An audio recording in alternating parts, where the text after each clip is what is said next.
바쁘실 텐데 시간 내주셔서 대단히 감사합니다.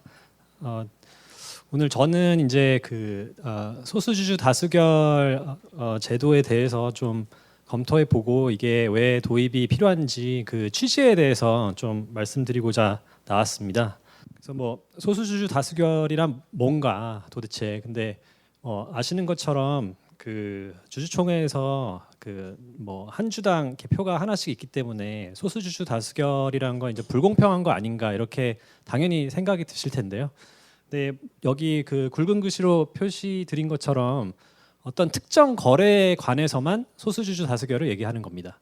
근데 그 특정 거래라고 하면 결국에 지배주주 및 그 특수 관계자, 그러니까 기업의 지배력을 갖고 있는 지배주가 그 특정 거래로 인해서 그 비례하지 않은, 그러니까 훨씬 더 많은 어떤 이해관계가 있는 경우에 다른 주주들에 대비해서 이럴 경우에만 소수주주 다수결이 필요하다라는 내용이고요. 그런 특정 거래로는 뭐 잘 아시는 것처럼 합병, 뭐 한국에서는 워낙 많이 일어났던 케이스라 불공정 합병, 그리고 포괄적 주식 교환, 그 외에 뭐 중복 상장, 그리고 뭐 상장 폐지 이런 것도 많이 얘기가 되고요. 또 지배주주 및 특수 관계자가 보유한 어떤 사기업 내지는 비상장 기업과의 거래, 이런 내용들이 다 해당이 된다고 보시면 되겠습니다. 이제 소수주주 다수결이 미국에서는 언제 좀 적용이 됐는가라는 걸 좀 사례로 말씀을 드리면 원래 이 2014년에 MFW 사례에서 처음 본격적으로 좀 도입이 됐던 부분입니다. 그래서 그 전에는 사실 이런 불공평한 거래가 있을 때 이제 주주들이 소송을 했고 그 소송에 따라 가지고 완전하게 이게 공정한지 법원에 심사를 요청을 했었던 경우거든요. 근데 이게 아시는 것처럼 이런 거래를 하게 될 때마다 이런 그 소송이 제기되고 그러면 너무 시간과 비용이 많이 들어가기 때문에 당시에 MNF 그룹이 어떻게 보면은 그 면책을 받기 위해서 두 가지를 먼저 이 거래를 하기 전에 이제 주장을 합니다. 그래서 보시는 것처럼 MNF라는 그 그룹이 MFW의 지분을 43% 정도 보유하고 있었고 나머지 지분에 대해서 인수해서 비상장화하는 것을 제안을 했던 경우인데요.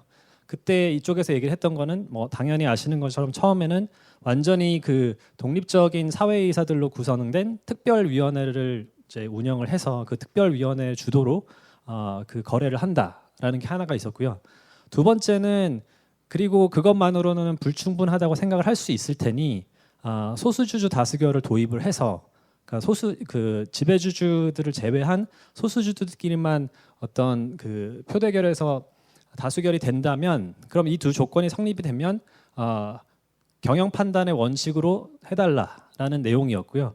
이거를 사실 그 법원이 받아들였습니다. 그래서 물론 아시는 것처럼 이 조건 내부에서 훨씬 더 세부적인 내용들이 더 있습니다. 6가지로 뭐 충분한 그 어떤 정보가 소수주들한테 제공이 되어야 된다. 그리고 또 그 지배주주가 어떻게 보면은 소수주주의 행동을 좀 강압적으로 강요할 수 있는 그런 메커니즘이 없어야 된다. 그런 뭐 세부적인 내용들이 있는데요. 어쨌든 굉장히 좀 의미가 있었던 거는 미국에서 좀 훨씬 굳이 완전하게 모든 걸 다 심사하지 않아도 이 두 가지가 성립이 되면 어떻게 보면은 공정함을 좀 어느 정도 당부할 수 있다라고 판단한 사례라고 보시면 되겠습니다. 그래서 뭐 저희가 지금 왜 이 논의가 필요한가에 대해서 많이 얘기를 하고 있는데 앞서 말씀드린 그 두 가지 조건에서 그 독립적인 특별위원회라는 부분 이 사실은 퀘스천 마크가 좀 많이 따를 수밖에 없는 부분인 것 같습니다. 그래서 그거 관련된 사례들도 좀 몇 가지 보여드리겠습니다. 이게 이제 그 매치그룹 사례인데요. 그 2024년에 사실 그 IAC라는 굉장히 좀 사실 미국에서는 꽤 유명한 그런 회사고 그 회사가 매치그룹을 자회사로 두고 있었습니다. 두 회사 모두 상장 회사였습니다. 그리고 매치그룹에 대한 지분율은 한 25% 정도가 됐고요. 그럼 매치그룹은 아마 아실 수도 있는데 이제 뭐 틴더라던가 이런 온라인 데이팅 사업 앱들을 영위하고 있는 그런 사업 회사고요. 근데 2019년에 IAC는 이 회사들을 이제 IAC랑 매치 그룹을 완전히 이제 분리하는 그런 작업을 하게 됩니다. 근데 그 분리라고 하면은 한국식으로 따진다면 그 모회사 주주들한테 자회사 주식을 나눠주는 거죠. 사실은 이게 전형적인 그 미국의 스핀오프거든요.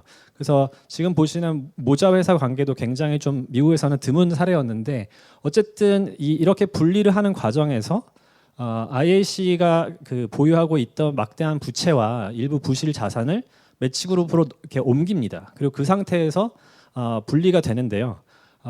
거기에 따라 가지고 사실 그 결국에는 매치그룹에 있었던 나머지 주주들이 피해를 본 거죠. 그래서 그 나머지 주주들이 이제 소송을 제기합니다.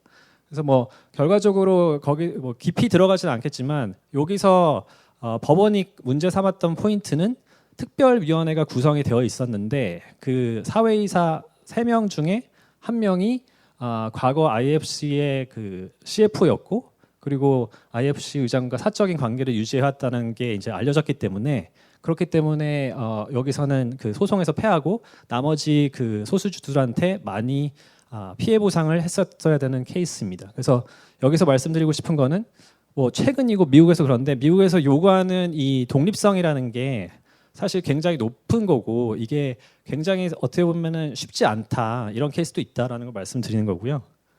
뭐 더 좀 심한 사례라고 볼 수 있는데 심지어 일본에서도 뭐 패밀리마트는 잘 아실 텐데 이토츠가 패밀리마트의 50%를 가진 지배주주였고 패밀리마트를 코로나 당시에 2,300엔에 공개 매수해서 상장 폐지하겠다고 했습니다.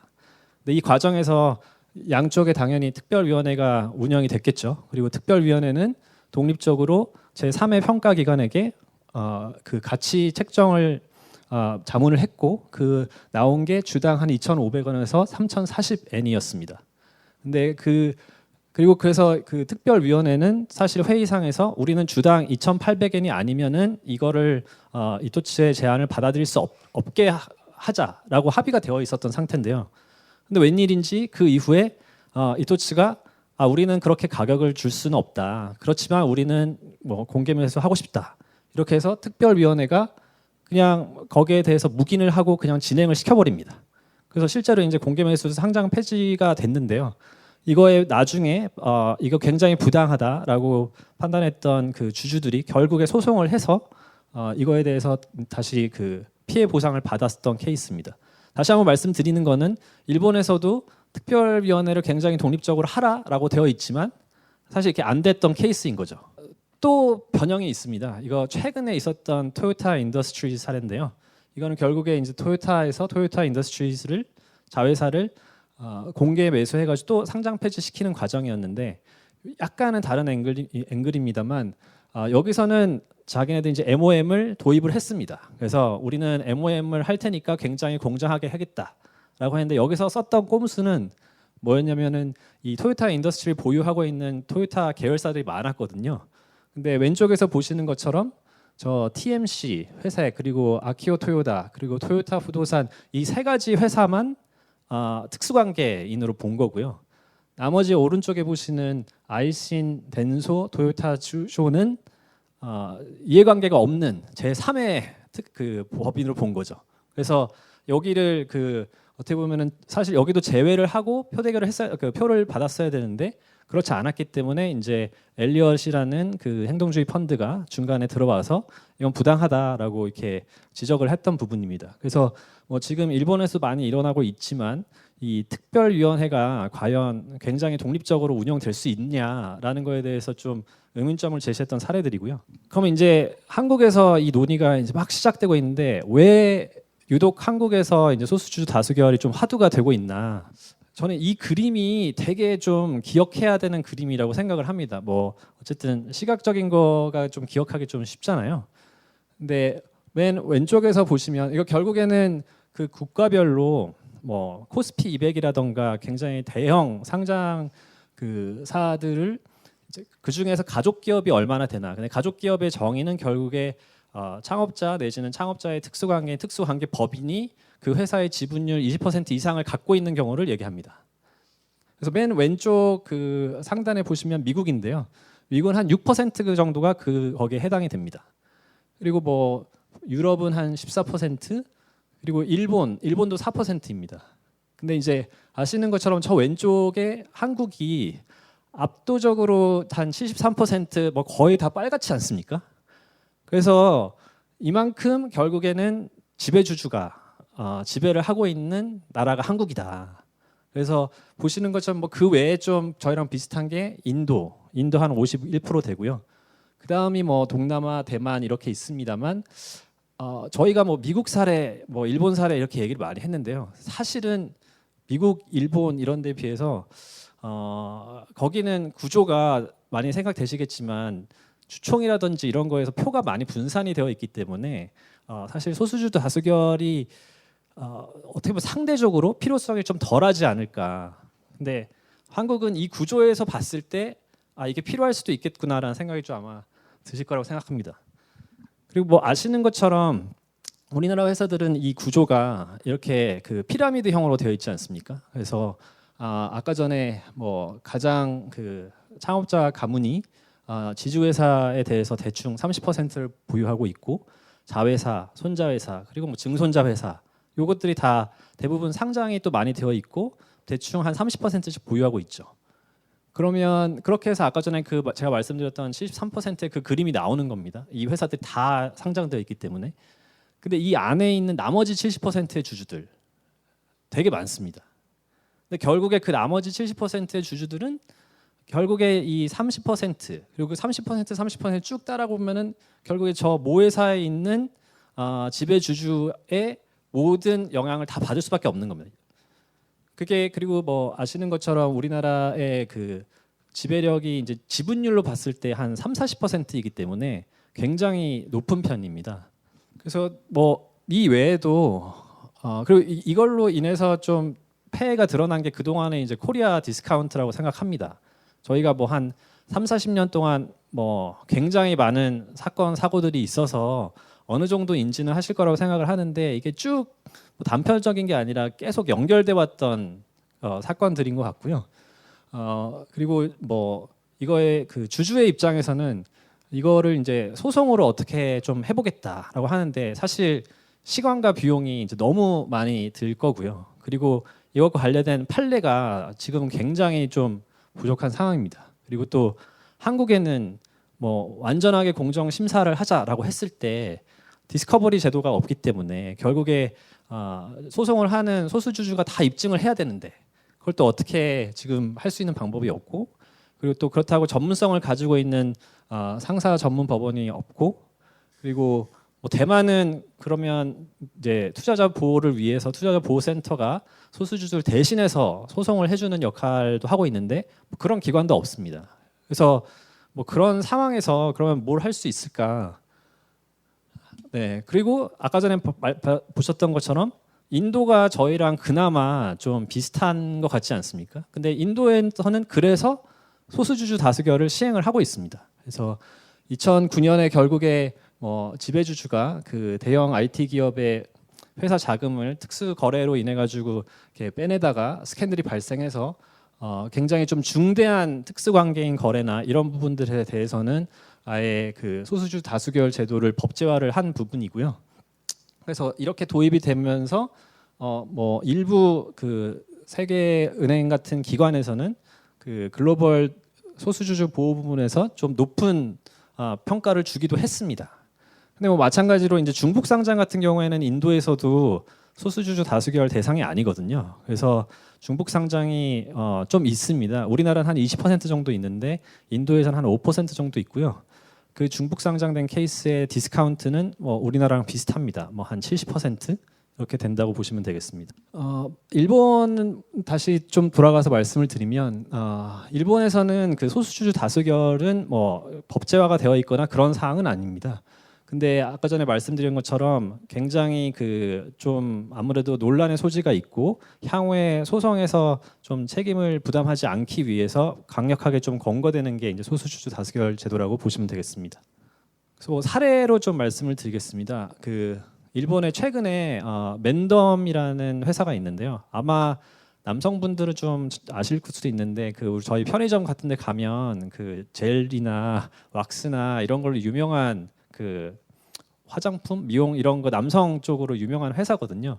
근데 이 회사가 최근에 그 뭐 MBO를 통해 가지고 상장 폐지가 됐는데요.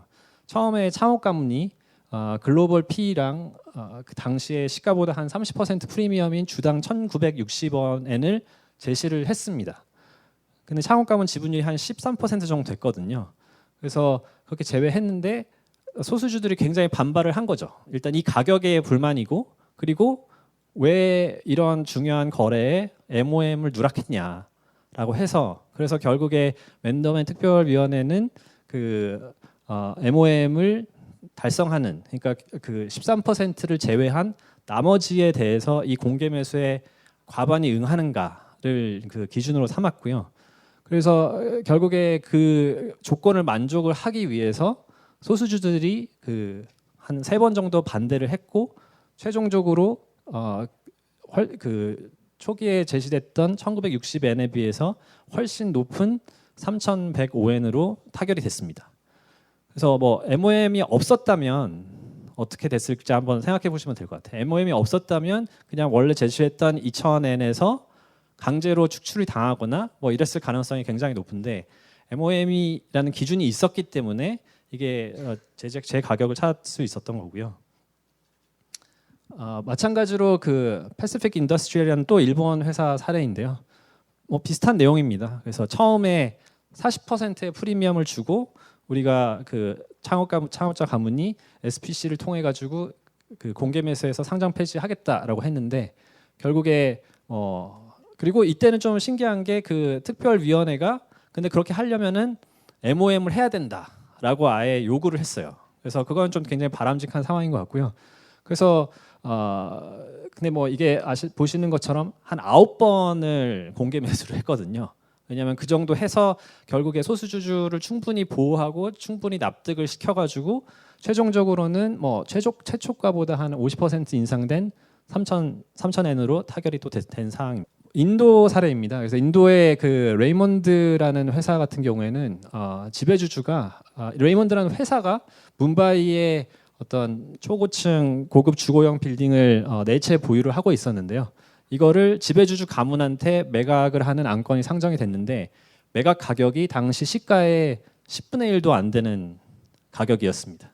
그래서 그리고 그 지배주주 가문이 43% 보유하고 있었는데요. 뭐 당연히 부당하기 때문에 이거는 이제 그 소수주주 다수결을 했었고, 결국에 반대표가 98% 나와가지고 이것도 이제 포기를 하는 그런 좋은 사례가 있었습니다. 뭐 이런 건 요새는 좀 다를지 몰라도 굉장히 좀 우리나라에서도 어느 정도는 있었던, 뭐 이 정도까지인지는 모르겠지만 여러 가지 다양한 형태로 좀 있었던 내용들인 것 같고요.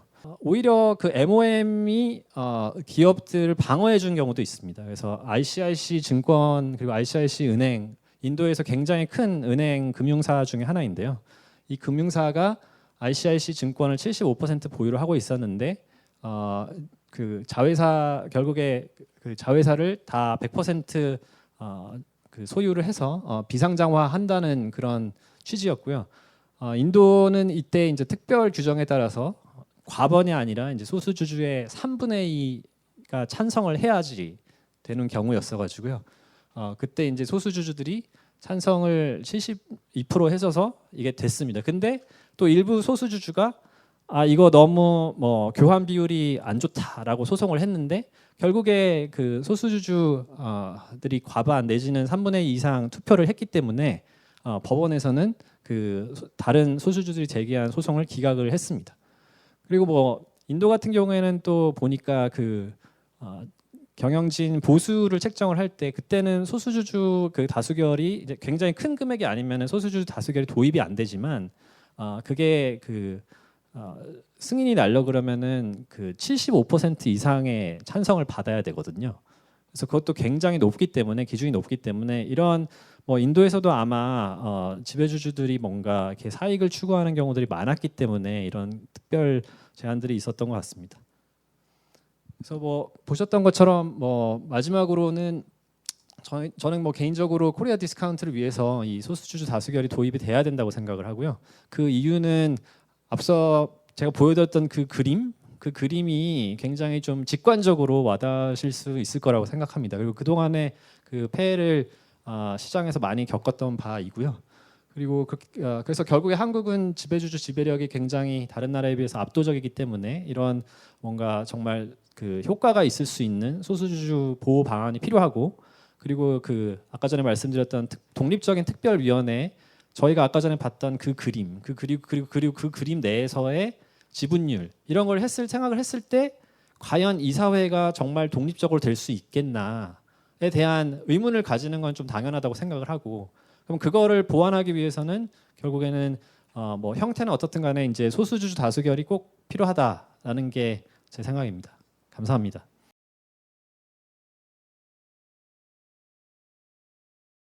자, 일단 제가 왜 이 발제를 하게 됐는지에 대해서 좀 생각을 해봤는데, 제가 남양역 감사로 있으면서 제기했던 그 보수 한도 결의 취소 소송, 그 근거가 된 상법 368조 제 3항 자체가 MOM과 사실 정신을 같이 하는 제도입니다.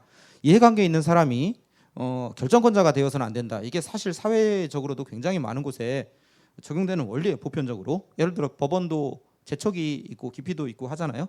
예를 들어 국회의원이나 정치인들도 자기가 관련된 업무와 관련된 뭐 주식을 사면 안 된다든지 투자를 하면 안 된다든지 이런 것들은 사람들이 다 인식을 하고 있고 공평하지 않다라는 것들을 둘 다 충실 의무를 보장하기 위한 제도, 어떻게 보면 이 실행하기 위한 제도로서 기능을 합니다. 다만 이제 제가 여기서 문제 삼고 하는 거는 법무부 가이드라인이 하필이면 이제 제가 그 사건 소송을 했던 상법 제 368조 제 3항을 그 소수주 다수결 도입 불가의 어떤 핑계 근거로 인식을 하고 있기 때문에 이거는 뭔가 어떤 좀 설명을 해야 되지 않을까 하는 생각이 들고 있던 참에 이런 발제를 맡게 됐습니다. 자, 이게 상당 부분 제가 법무부 가이드라인에 대한 비판을 주로 할 겁니다. 왜냐하면 법무부 가이드라인이야말로 지금 우리나라에서 나와 있는 MOM 그 소수주 다수결에 대한 가장 권위 있고 가장 상세한 근거 자료입니다. 권위가 있기 때문에 사실은 여러 군데서 이게 인용이 되고 해석이 되고 다시 재생산이 되고 있기 때문에 이것을 비판하지 않을 수가 없는 상황입니다. 자, 법무부 가이드라인은 원래 주주 충실 의무를 구체화하기 위해서 나왔죠. 그 주주 충실 의무가 애초에 어떻게 하다가 우리가 이 논의가 됐는지를 생각을 해보면은 LG 에너지 솔루션 사건, LG가 NG 에너지 솔루션 사건 앨리스 분할해서 중복 상장하는 그 사건 이후에 국장 투자자들이 염원이 되어서 주주 충실 의무가 도입이 됐습니다. 근데 이 사회 주주 충실 의무는 상당히 추상적이고 뭐 내용이 없거든요. 그 내용을 어떻게 채울지는 상당히 백지인데 미국은 오랜 기간 동안 판례를 축적해 가면서 그 충실 의무의 내용을 꽉꽉 채운 상황이고요. 일본은 매뉴얼의 나라 아닙니까? 그래서 많은 가이드라인을 만들고 연성규범들을 만들어서 그 내용을 채웠습니다. 우리나라는 사실 그걸 만들려면 시간도 없고 법원 역량도 좀 부족하고 이게 하려면 사례가 축적되려면은 상당히 많은 규모가 필요해요. 근데 그 정도 사건 수가 발생하려면은 그 사이에 얼마나 많은 시간도 걸리고 갈등도 생기겠습니까? 사실 가이드라인이 나오기를 많은 사람들이 바랬습니다. 그래 가이드라인이라는 거는 그런 연성 규범은 그 내용을 채우는 추상적 규범을 내용을 채우는 마치 그냥 마법의 가루 같은 거예요. 시간 단축을 할 수 있는 그런 굉장히 중요한 자료입니다. 죄송합니다. 제가 감기가 걸려가지고 사실 목소리가 제대로 안 나와서 그러는데 이렇게 어쩔 수가 없습니다. 법과 판례가 없는 이상 이게 가장 권위가 있는 유권 해석인데, 근데 결과적으로는 지금 장애가 되고 있습니다. 사실 이 법무부 가이드라인은 그 주주충실 의무 입법을 염원하던 사람들이 이걸 내줬으면 하고 기대를 많이 했는데 그걸 그 기대를 상당히 충족시켜주고 상당히 빨리 또 내어준 거기 때문에 좀 고마워하는 편이에요. 그래서 비판에 소극적인 면도 있고 또 그냥 워낙 또 이것저것 이슈가 많아서 한 측면도 있는데 이거를 깨트려야 우리나라 거버넌스가 앞을 나아간다라고 생각을 합니다. 그래서 법무부 가이드라인 비판, 그리고 제가 이제 제 판례에서를 어떻게 보면 형성했던 상법 제 368조 제 3항의 활용 가능성, 그리고 또 바람직한 입법 방향, 요 정도 순서대로 하겠습니다. 이 가이드라인을 쭉 읽어보시면은 학계 그 소수주주의 다수결에 대한 이제 학계라든지 그 기존 뭐 법률계의 좀 비판적인 시선이 내재가 되어 있습니다. 이게 MOM에 관한 게 사실 2페이지 반 정도 되거든요, 가이드라인에서. 그래서 그렇게 상당히 적지 않은 분량이고 읽어볼 것을 좀 권유드립니다. 이게 사실 모든 것은 수사학이라는 게 굉장히 중요한 건데, 사람들이 커뮤니케이션 할 때 수학적 관점에서 굉장히 좋지 않은 표현들, 중립적이지 않은 표현들이 많습니다. 저 읽어보는 순간 벌써 그냥 좀 이상해서 저희들 이제 텔레그램 방이라든지 이런 데서 바로 논의가 되었을 정도입니다. 자, 여기 보면은 첫 번째로 이게 첫 번째 단락 보면은 일부 국가에서는 이해상충 거래를 진행함에 있어 공정성을 일부 국가라고 하고 있죠. 과연 그리고 이런 조치 중 하나로 소수주 다수결을 요구 권장하는 경우가 있다라고 해서 일부 굉장히 이제 부정적 톤이죠. 마치 일부 국가의 사례인 것처럼. 그러나 과연 일부 국가입니까? 사실 OECD가 과거에 옛날에 조사를 한 바가 있는데, 이때 상당히 많은 나라가 오히려 MOM이라든지 비슷한 제도를 도입을 하고 있었어요. 그리고 심지어는 법무 가이드라인도 미국, 일본 정도를 이제 각주해서 얘기를 하고 있는데, 미국, 일본이면 사실 자본주의 세계의 절반이 이상인데 미국, 일본에서 도입을 하고 있으면은 도입을 하는 게 오히려 더 보편적이라고도 볼 수 있는 거죠. 게다가 미국은 판례상의 원칙으로 아예 성문화를 시켜버렸습니다, 작년에. 일본도 도입을 하고 있고, 인도도 도입을 했고, 중국은 진작부터 도입을 했고, 이유도 뭐 적어도 이제 뭐 여러 회원국들의 이걸 하는 그런 내용들을 갖추고 있고, 이스라엘 같은 나라도 있고, 물론 이제 대만은 없습니다만 대만은 MOM 취지를 살려서 여러 가지 법률을 관련한 정비를 다 했습니다. 이런 걸 국제를 해보면은 마치 이게 어디냐? 이제 우리나라만 이게 일부 예외적인 국가만 하는 것 같은 그런 거는 사실은 아니고, 그리고 저도 좀 이상한 게 왜 이 개념에는 사실 이런 게 있어요. 다른 나라 안 하고 있으면은 우리나라는 마치 그 최저한을 해도 되는 것처럼, 사실 우리나라처럼 좀 이제 자본시장이 작고 또 굉장히 또 자본을 많이 필요한 나라들은 자본을 끌어들이기 위해서 좀 더 열정적으로 제도 개선을 할 필요가 있습니다. 대만도 그렇게 하고 다른 작은 나라들이 비교적 이렇게 하거든, 더 열심히 하려고. 근데 이게 아니라 왜 최저한만 하려고 하느냐. 그리고 또 각자 나라들은 아까도 임성현 대표님께서도 말씀하셨지만 각자 나라들은 다 각자 나름의 사정이 있어요. 사실 우리나라는 중복 상장 비율이 세계 최고고 그런 상황이기 때문에 적어도 어떻게든지 간에 이걸 해소해야 될 문제가 있는데 그렇습니다. 이게 국제적인 사례 비교를 하려면은 사실은 정확하게 해야 돼요. 그냥 보통의 문서가 아니기 때문에. 근데 이게 문제가 있습니다.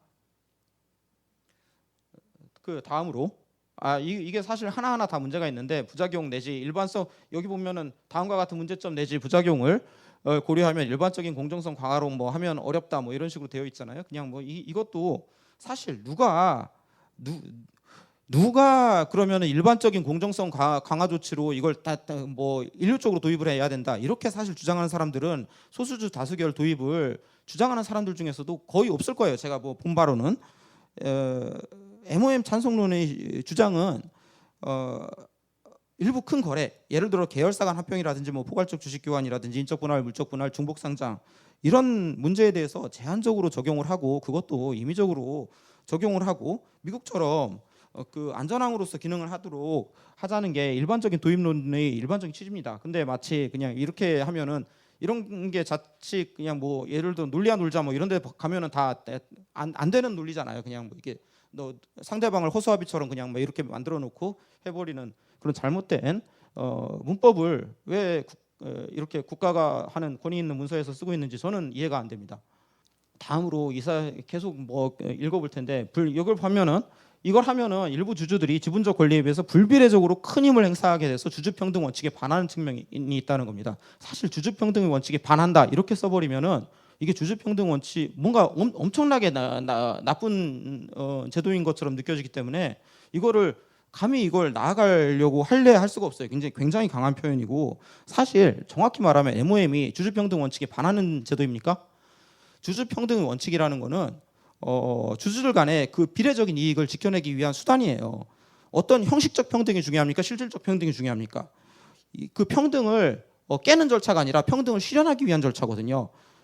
이해상충 거래에만 적용이 되는 겁니다. 뭔가 이제 평등을 깰 것 같은 그런 절차에서만 적용이 되는 거고 이거 자체가 굉장히 가치 평가가 많이 들어간 표현이죠. 좀 더 예를 들어서 뭐 형식적 면에서 볼 때 진짜 실질적인 평등 말고 형식적인 면에서 볼 때 의결권이 그냥 비례적으로 적용되지 않은 측면이 있다. 뭐 이런 식으로 쓸 수는 있겠죠. 하지만 저거는 잘못된 표현이고 또 우리가 주주평등 원칙이라는 거는 그냥 형식적인 주주평등 원칙은 우리나라 법이 정말 엄청나게 뭐 꼭 도구마처럼 갖춰야 되는 그런 룰이냐 아니잖아요. 3%를 우리나라 그냥 굉장히 잘하고 있고 사실 이사보수한도 그 아까 얘기했던 그 뭐 했던 상법 368조 제3항도 의결권 제한을 하는 제도예요. 그리고 오히려 우리나라 3% 룰이 상당히 사실 입법자 입장에서는 그리고 많은 사람들 시장 참여자 입장, 투자자 입장에서는 오히려 잘 작동하고 있다고 생각하고 있기 때문에 강화를 하는 게 현재의 트렌드입니다. 합산 3% 룰도 있고 뭐 분리선출 감사위원도 2명 확대로 더 강화를 했고 오히려 잘 작동한다는 게 일반적인 평면인데 흔히 생각할 때는 이거 형식적으로 안 되는 거야 이렇게 자꾸 생각하면 안 되는 거죠. 자 그리고 일부 주주들이 이거 더 이상해요. 일부 주주들이 이를 남용하여 자신들의 요구사항을 위해 관철하기 위한 행태를 벌인다면 이렇게 되어 있는데 야 이거 보자마자 이제 숨 막힌다 하는 생각 들지 않습니까? 법무부 사실 좀 가이드라인을 그 맨 처음에 이제 어디 호텔 같은 데서 이제 모아서 이제 발표를 했었었는데 이런 표현이 아니었고 상당히 그냥 온건한 표현이었어요. 소수 주주들이 지분 대비 뭐 불기회적으로 권리를 행사하면 좀 예를 들어서 회사 주주들에게 이익한 거래를 차단하는 그런 효과가 있을 수가 있다. 뭐 거의 이 정도 수준의 중립적 표현이었는데 어떻게 하다가 이렇게 들어가는지는 모르겠는데 좀 의문입니다. 사실 이게 MOM을 소수주 다수결을 좌절시킬 정도면은 일반 소수주주 가지고는 안 되고요. 상당히 많은 지분을 가진 소수주주여야 됩니다. 만약 근데 그런 소수주주 뭐 예를 들어서 뭐 한 40%가 일반 주주라고 하면 20%를 가지고 있는 주주여야 되는데 그 정도의 주주가 회사와 전체 주주에게 유익한 거래라면 본인에게 가장 유익한 거래가 될 가능성이 가장 높습니다. 그럼 반대할 이유가 없는 거죠. 경제적 인센티브가 없는 겁니다. 사실 주주권 남용의 사례들이 좀 있어요. 주주권 남용의 사례는 대부분 보면 그 배경에는 경제적인 논리가 있습니다. 그것도 법 경제학적으로 다 설명을 할 수가 있어요. 예를 들어서 제가 여기 썼지만 주총꾼들 한두 주 사가지고 와서 주총을 방해하고 돈을 챙겨갑니다. 얼마 돈이 안 들잖아요. 그리고 회사 그거 하는 보통 주총 보면은 보통 서울 시내에 있거나 지하철로 닿는 범위에 있습니다. 그러니까 별로 돈이 안 들고 그거 하면서 이익을 얻잖아요. 두 번째로 일본 같은 데 보면은 300단위만 있으면 6개월 보유하면은 그 주주 제한 할 수 있도록 주주 제한 요건이 굉장히 완화돼 있거든요. 그러다 보니까 좀 되게 막 코믹하고 이상한 주주 제한도 많이 해요.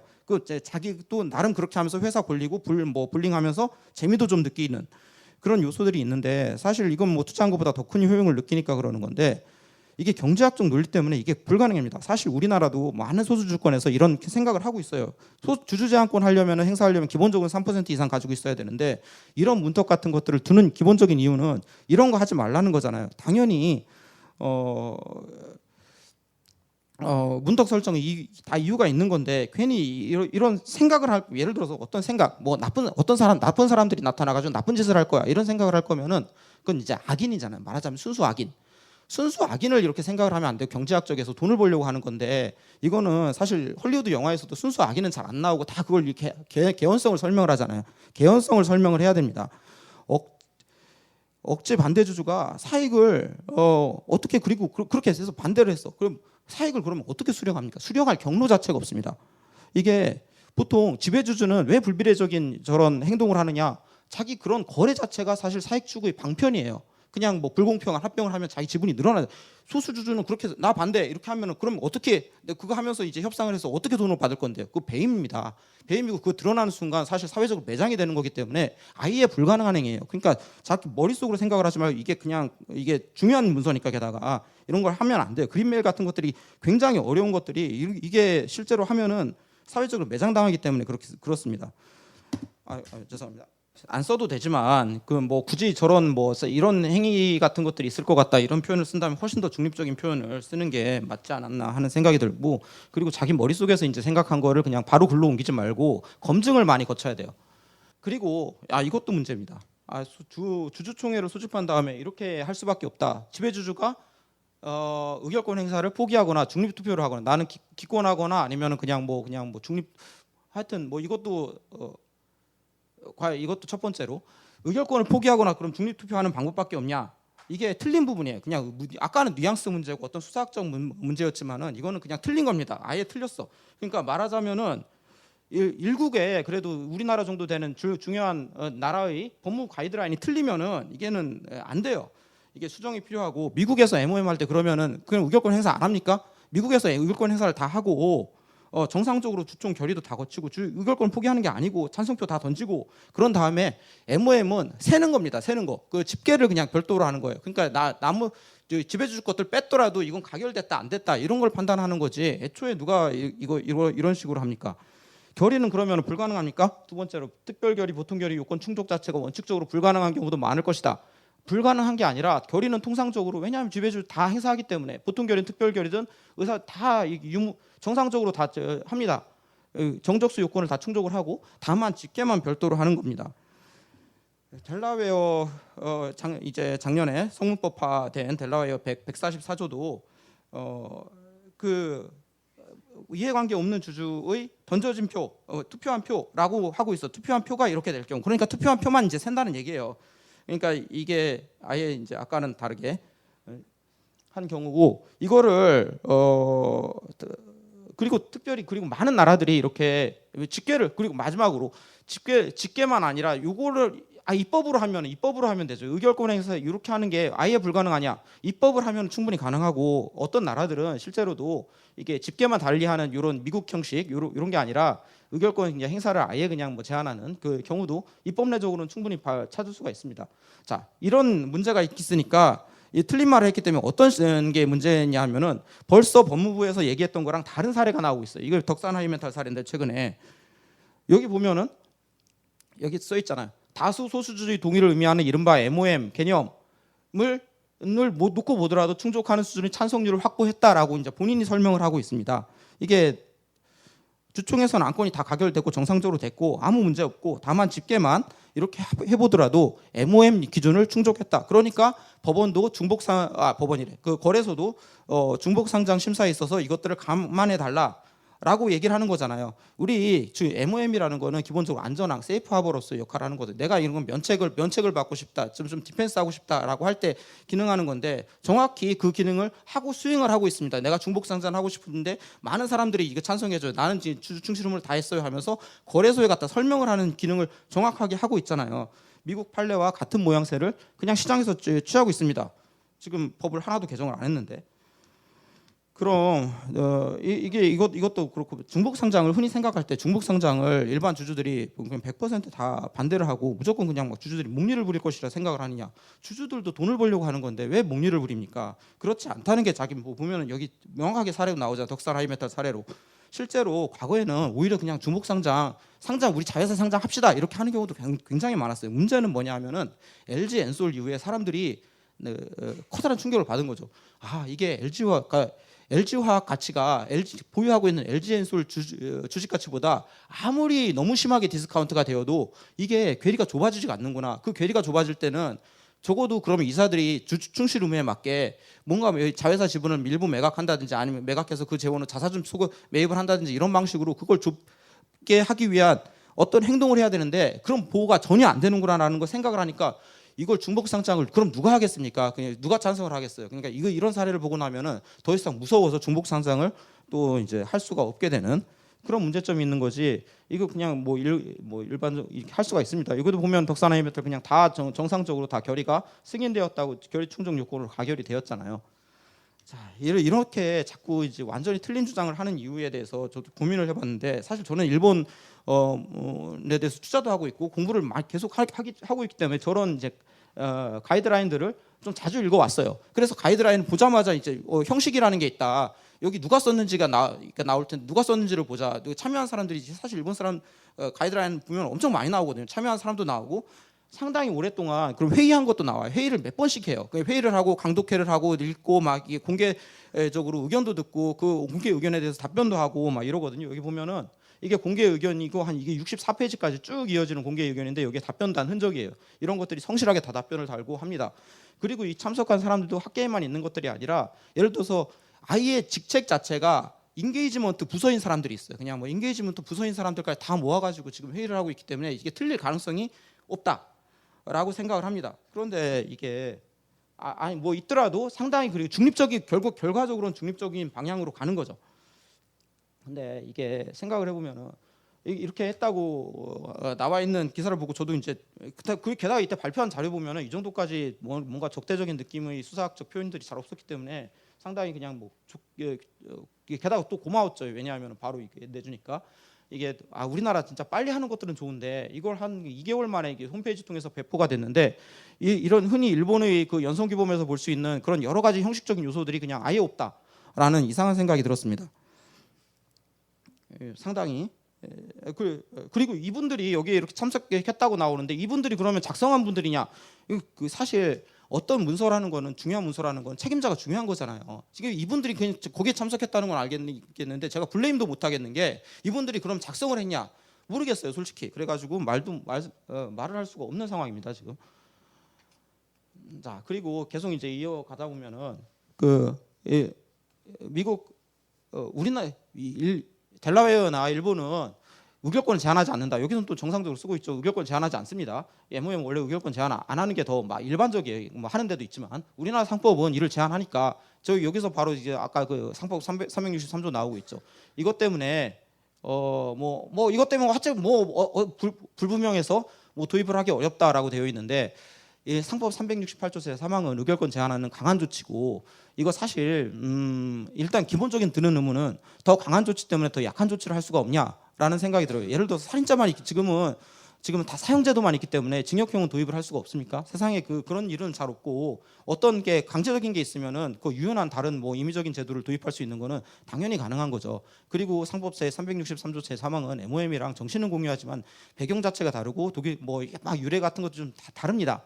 근데 이것들에 대한 좀 이 조항에 대한 학계 일반은 좀 혐오 같은 게 있어요. 그냥 우리 결국에는 그 공통 통설 자체도 또 폐지해야 되는 것이고 하기 때문에 이것에 대해서 좀 부정적으로 보는 거는 알겠는데 우리 가이드라인은 해석을 하는 것이지 입법을 비판하거나 자기가 하고자 하는 말을 그냥 내가 이렇게 입법해야 되겠다라고 하는 거를 그냥 거기 주장하는 데는 아니잖아요. 사실 보통 강한 조치보다 더 약한 조치는 제도 유연성 강화에 도움이 되면 도움이 됐지 그냥 뭐 안 되지는 않습니다. MOM은 기본적으로 조건부. 내가 이거를 그냥 다 했는데 이런 MOM 조건이 안 되면은 내가 그냥 더 이상 절차에 나아가지 않겠다라는 걸 하는 조건부고 의결권 제한이 없기 때문에 더 완화. 또 대부분 임의적인 절차고 임의적인 절차는 마지막에 빼겠습니다. 어쨌건 간에 그렇기 때문에 좀 더 유연한 절차지. 이게 그런 절차는 아니거든요. 하여튼 우리나라는 이런 여러 가지 문제 때문에 사실 법무 가이드라인은 좀 잘못된 게 많고 두 가지 경로를 택할 수가 있는데 MOM을 도입할 때 이제 기존에 있는 상법제 368조 제3항을 강화하거나 아니면은 그냥 아예 해석상 또는 입법을 통해서 도입하는 거 두 가지 방법이 있다고 생각을 합니다. 근데 문제는 사실 입법이 더 빠를 것이라고 생각을 해요. 이거 해석한 게 기본적으로는 다 학자들 생각에서 나와서 이렇게 문헌을 작성했을 텐데 학자들 생각이 기본적으로 좀 이게 어렵습니다. 오히려 더 입법이 더 쉬운 면이 있습니다.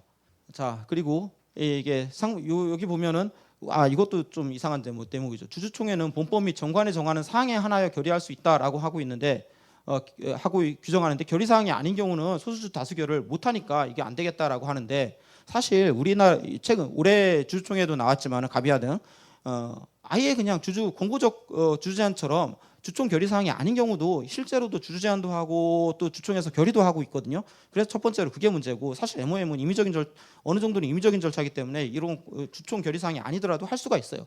두 번째로 이게 주총 결의 사항이 이게 결의가 아니라 집계에 관한 문제이기 때문에 이게 꼭 주총 결의 사항이 있는지 아닌지가 여부가 중요한 문제는 아니고 사실 감독 당국 규제에 대응하는 안전항으로서 기능하고 있기 때문에 이거를 꼭 주총 결의 사항이어야 된다. 그냥 꼭 뭘 해야 이걸 해야 된다. 이런 게 형식적인 게 잘 없습니다. 그리고 세 번째로는 선행적으로 정관을 개정하면 되잖아요. 아까 덕산 하이메탈은 자회사 상장 문제를 어떻게 다뤘겠습니까? 자회사 상장, 중복 상장도 사실 엄밀하게는 법률이나 정관이 정하는 사항이 아니에요.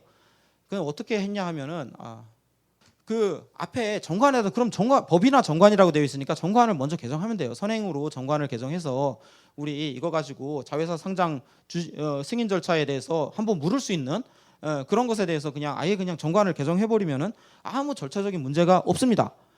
그리고 여기 보면은 두 번째로 주총 결의사항이 아닌 경우, 규모상 주총 결의사항이라고 보기 어려운 자산 양수도, 자회사 주식 양수도 같은 경우는까지도 적용하면 안 된다라고 되어 있는데, 제가 이거 소수주 다수결 도입하자는 사람들을 많이 봤지만 이렇게 사소한 것까지도 도입을 하자, 강제적으로 도입을 하자, 이런 경우가 잘 없어요. 이것도 대표적으로 허수아비 그냥 때리는 그런 논리라고 할 수가 있습니다. 그리고 의결권 행사, 이게 소수주 범위 확정이 불명확하다 되어 있는데, 불명확한 거는 원래 다 불명확하죠. 근데 근데 불명확은 어느 정도든 다 존재하고, 판례가 어느 정도는 해석을 하고, 그걸 또 자기가 안전항으로서 자기가 이득을 받고 자기가 면책받고 어떤 디펜스를 하고 싶은 사람이 그 범위를 어느 정도 설정하는 영역이죠. 그리고 불명확이 더 중요한 가치입니까? 일반 주주보호가 더 중요한 가치입니까? 주주보호가 당연히 훨씬 더 중요한 가치고, 이게 말이 안 되는 것이고요. 이익을 그리고 두 번째로 최대 주주 두 번째, 거래 상대방이 아니거나 의사결정에 참여하지 않는 최대 주주 본인 외의 특수관계인 의결권까지. 이것도 되게 웃기는 게, 내가 그 거래에 참여하는, 거래에 직접 관여돼 있지 않은 사람을 만 빼야 된다라는 생각이 그 뒤에 들어가 있는 거거든요. 근데 이게 MOM이라는 게 거래에 직접 참여했는지 아닌지가 문제가 아니라, 그걸 가지고 불비례적으로 이익을 받을 수 있는, 이해관계가 충돌되는 상황인지가 더 문제가 되는 것이라서 이거 자체도 개념적으로는 좀 말이 안 되는 거고, 이것도 또 재밌는 건데, 일본에서도 MOM 외의 거래에서는 이게 뭐 전무한 것으로 판단된다. 아주 강하게 썼잖아요. 그냥 뭐 MOM을 안 거쳤다 그러는데, 사실 이거는 전 도쿄 기카이 뭐 이런 사례 같은 경우는 몇 년 전부터 저도 스터디도 하고 판례도 다 찾아봤던 건데, 사례가 왜 전무합니까? 이거 스터디를 결국 안 하고 그냥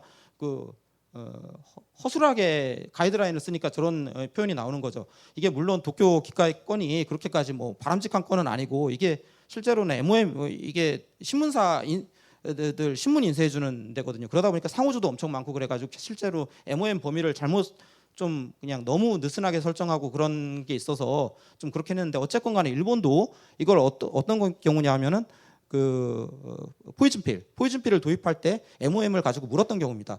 일본도 기본적으로 이런 생각을 하는 거죠. 포이즌필 같은 정말 약간 불비례적이고 뭐가 경영진에게 굉장히 도움될 것 같은 그런 제도를 할 때는 그래도 MOM을 하는 게 맞지 않을까라는 생각이 기본적으로 깔려 있고, 실제로도 도입이 됐고 판례까지 갔다는 거죠, 제 말은. 근데 이렇게 쓰면은 마치 그냥 이게 상당히 보편화된 그 MOM 절차가 그냥 격화되고, 그냥 막 좀 일부 그냥 소수 극렬한 분들이 주장하는 이상한 절차가 돼버리는 상황이 된다. 이렇게 되니까 지금 문제가, 이제 가이드라인을 깨려고 나온 게, 사실 가이드라인 고마운 것도 많아요. 사실 이게 도움 된 게 많죠. 그것 때문에 특별위원회도 하고 뭐 많았는데, 이렇게 이게 악용하는 사례가 있잖아요. 신세계푸드처럼 이 소수주만 의결권을 행사하도록 해서 근거가 없어. 법무부 가이드라인에도 다 그렇게 설명하고 있지 않느냐. 이게 지금 현재로서는 가장 강력한 유권 해석이 돼가지고, 실제로도 이렇게 뭐랄까 핑계처럼 사용하고 되고 있기 때문에 굳이 이렇게 말씀을 드리는 겁니다.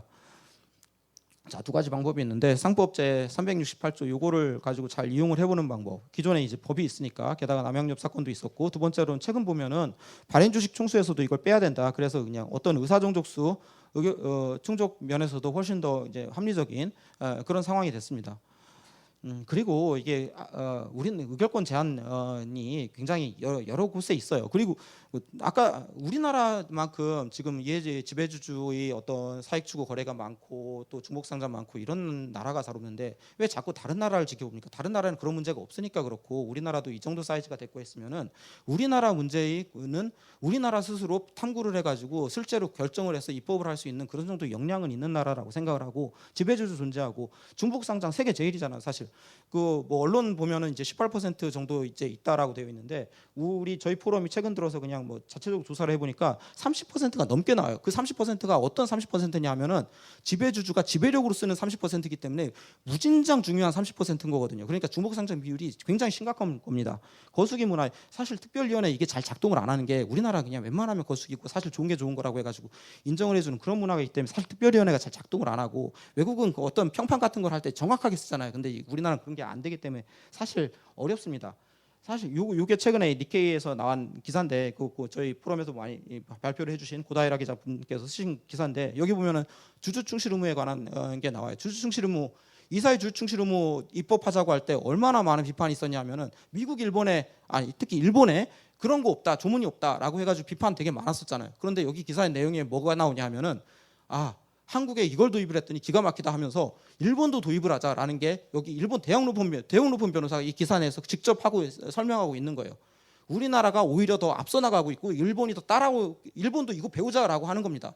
이거 충분히 가능한 거고 요즘 다 세상 가보면은 다 K, 다 뭐 K푸드, K뷰티 뭐 다 장난이 아닌데 지금 왜 K 거버넌스는 왜 안 됩니까? 자, 당연히 가능한 거 아니에요? 사실 이거 우리가 선도적이다. 사례를 진짜 우리가 스스로 문제를 해결해 나가는 그런 모습을 보여야 된다라고 진짜 그렇게 생각을 합니다.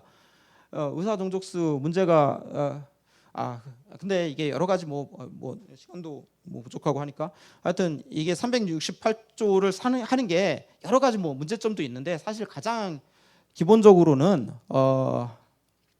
저는 웬만하면 그냥 뭐 이걸 도입을 하는 것도 가능하다고 생각을 하는데 또 대만도 이 조항을 버리지 않고 그대로 또 사용하고 있어요. 우리나라처럼 독일, 일본 거쳐서 우리나라 왔지만 독일, 일본 거쳐서 대만도 갔습니다. 어쨌건 간에 이 조항을 잘 사용을 하고 있는데 문제는 이것에 대한 그 어떤 학계 혐오가 너무나 강하기 때문에 이걸 그냥 도저히 뚫고 나갈 자신이 없다. 그래서 그냥 차라리 저는 이 방안을 좀 주장하는 바입니다.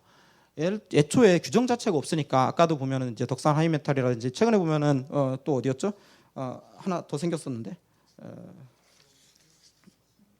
하나 휴원스에서도 지금 뭐 이렇게 합병한다고 하면서 이걸 MOM으로 할지 아니면 3% 의결권 제한하는 걸로 할지 뭐 고민하다가 3% 의결권 제한을 하는 걸로 묻겠다라고 해가지고 기사까지 나왔잖아요. 이런 식으로 자꾸 시장에서 실무적으로 자꾸 해결하려고 하니까 그냥 차라리 그러면 임의적으로 어떤 경우에 있어서 이걸 할 수 있는 절차 자체는 두는 게 맞다. 그래야지 입법으로 법무부 가이드라인을 깨는 결과가 됩니다.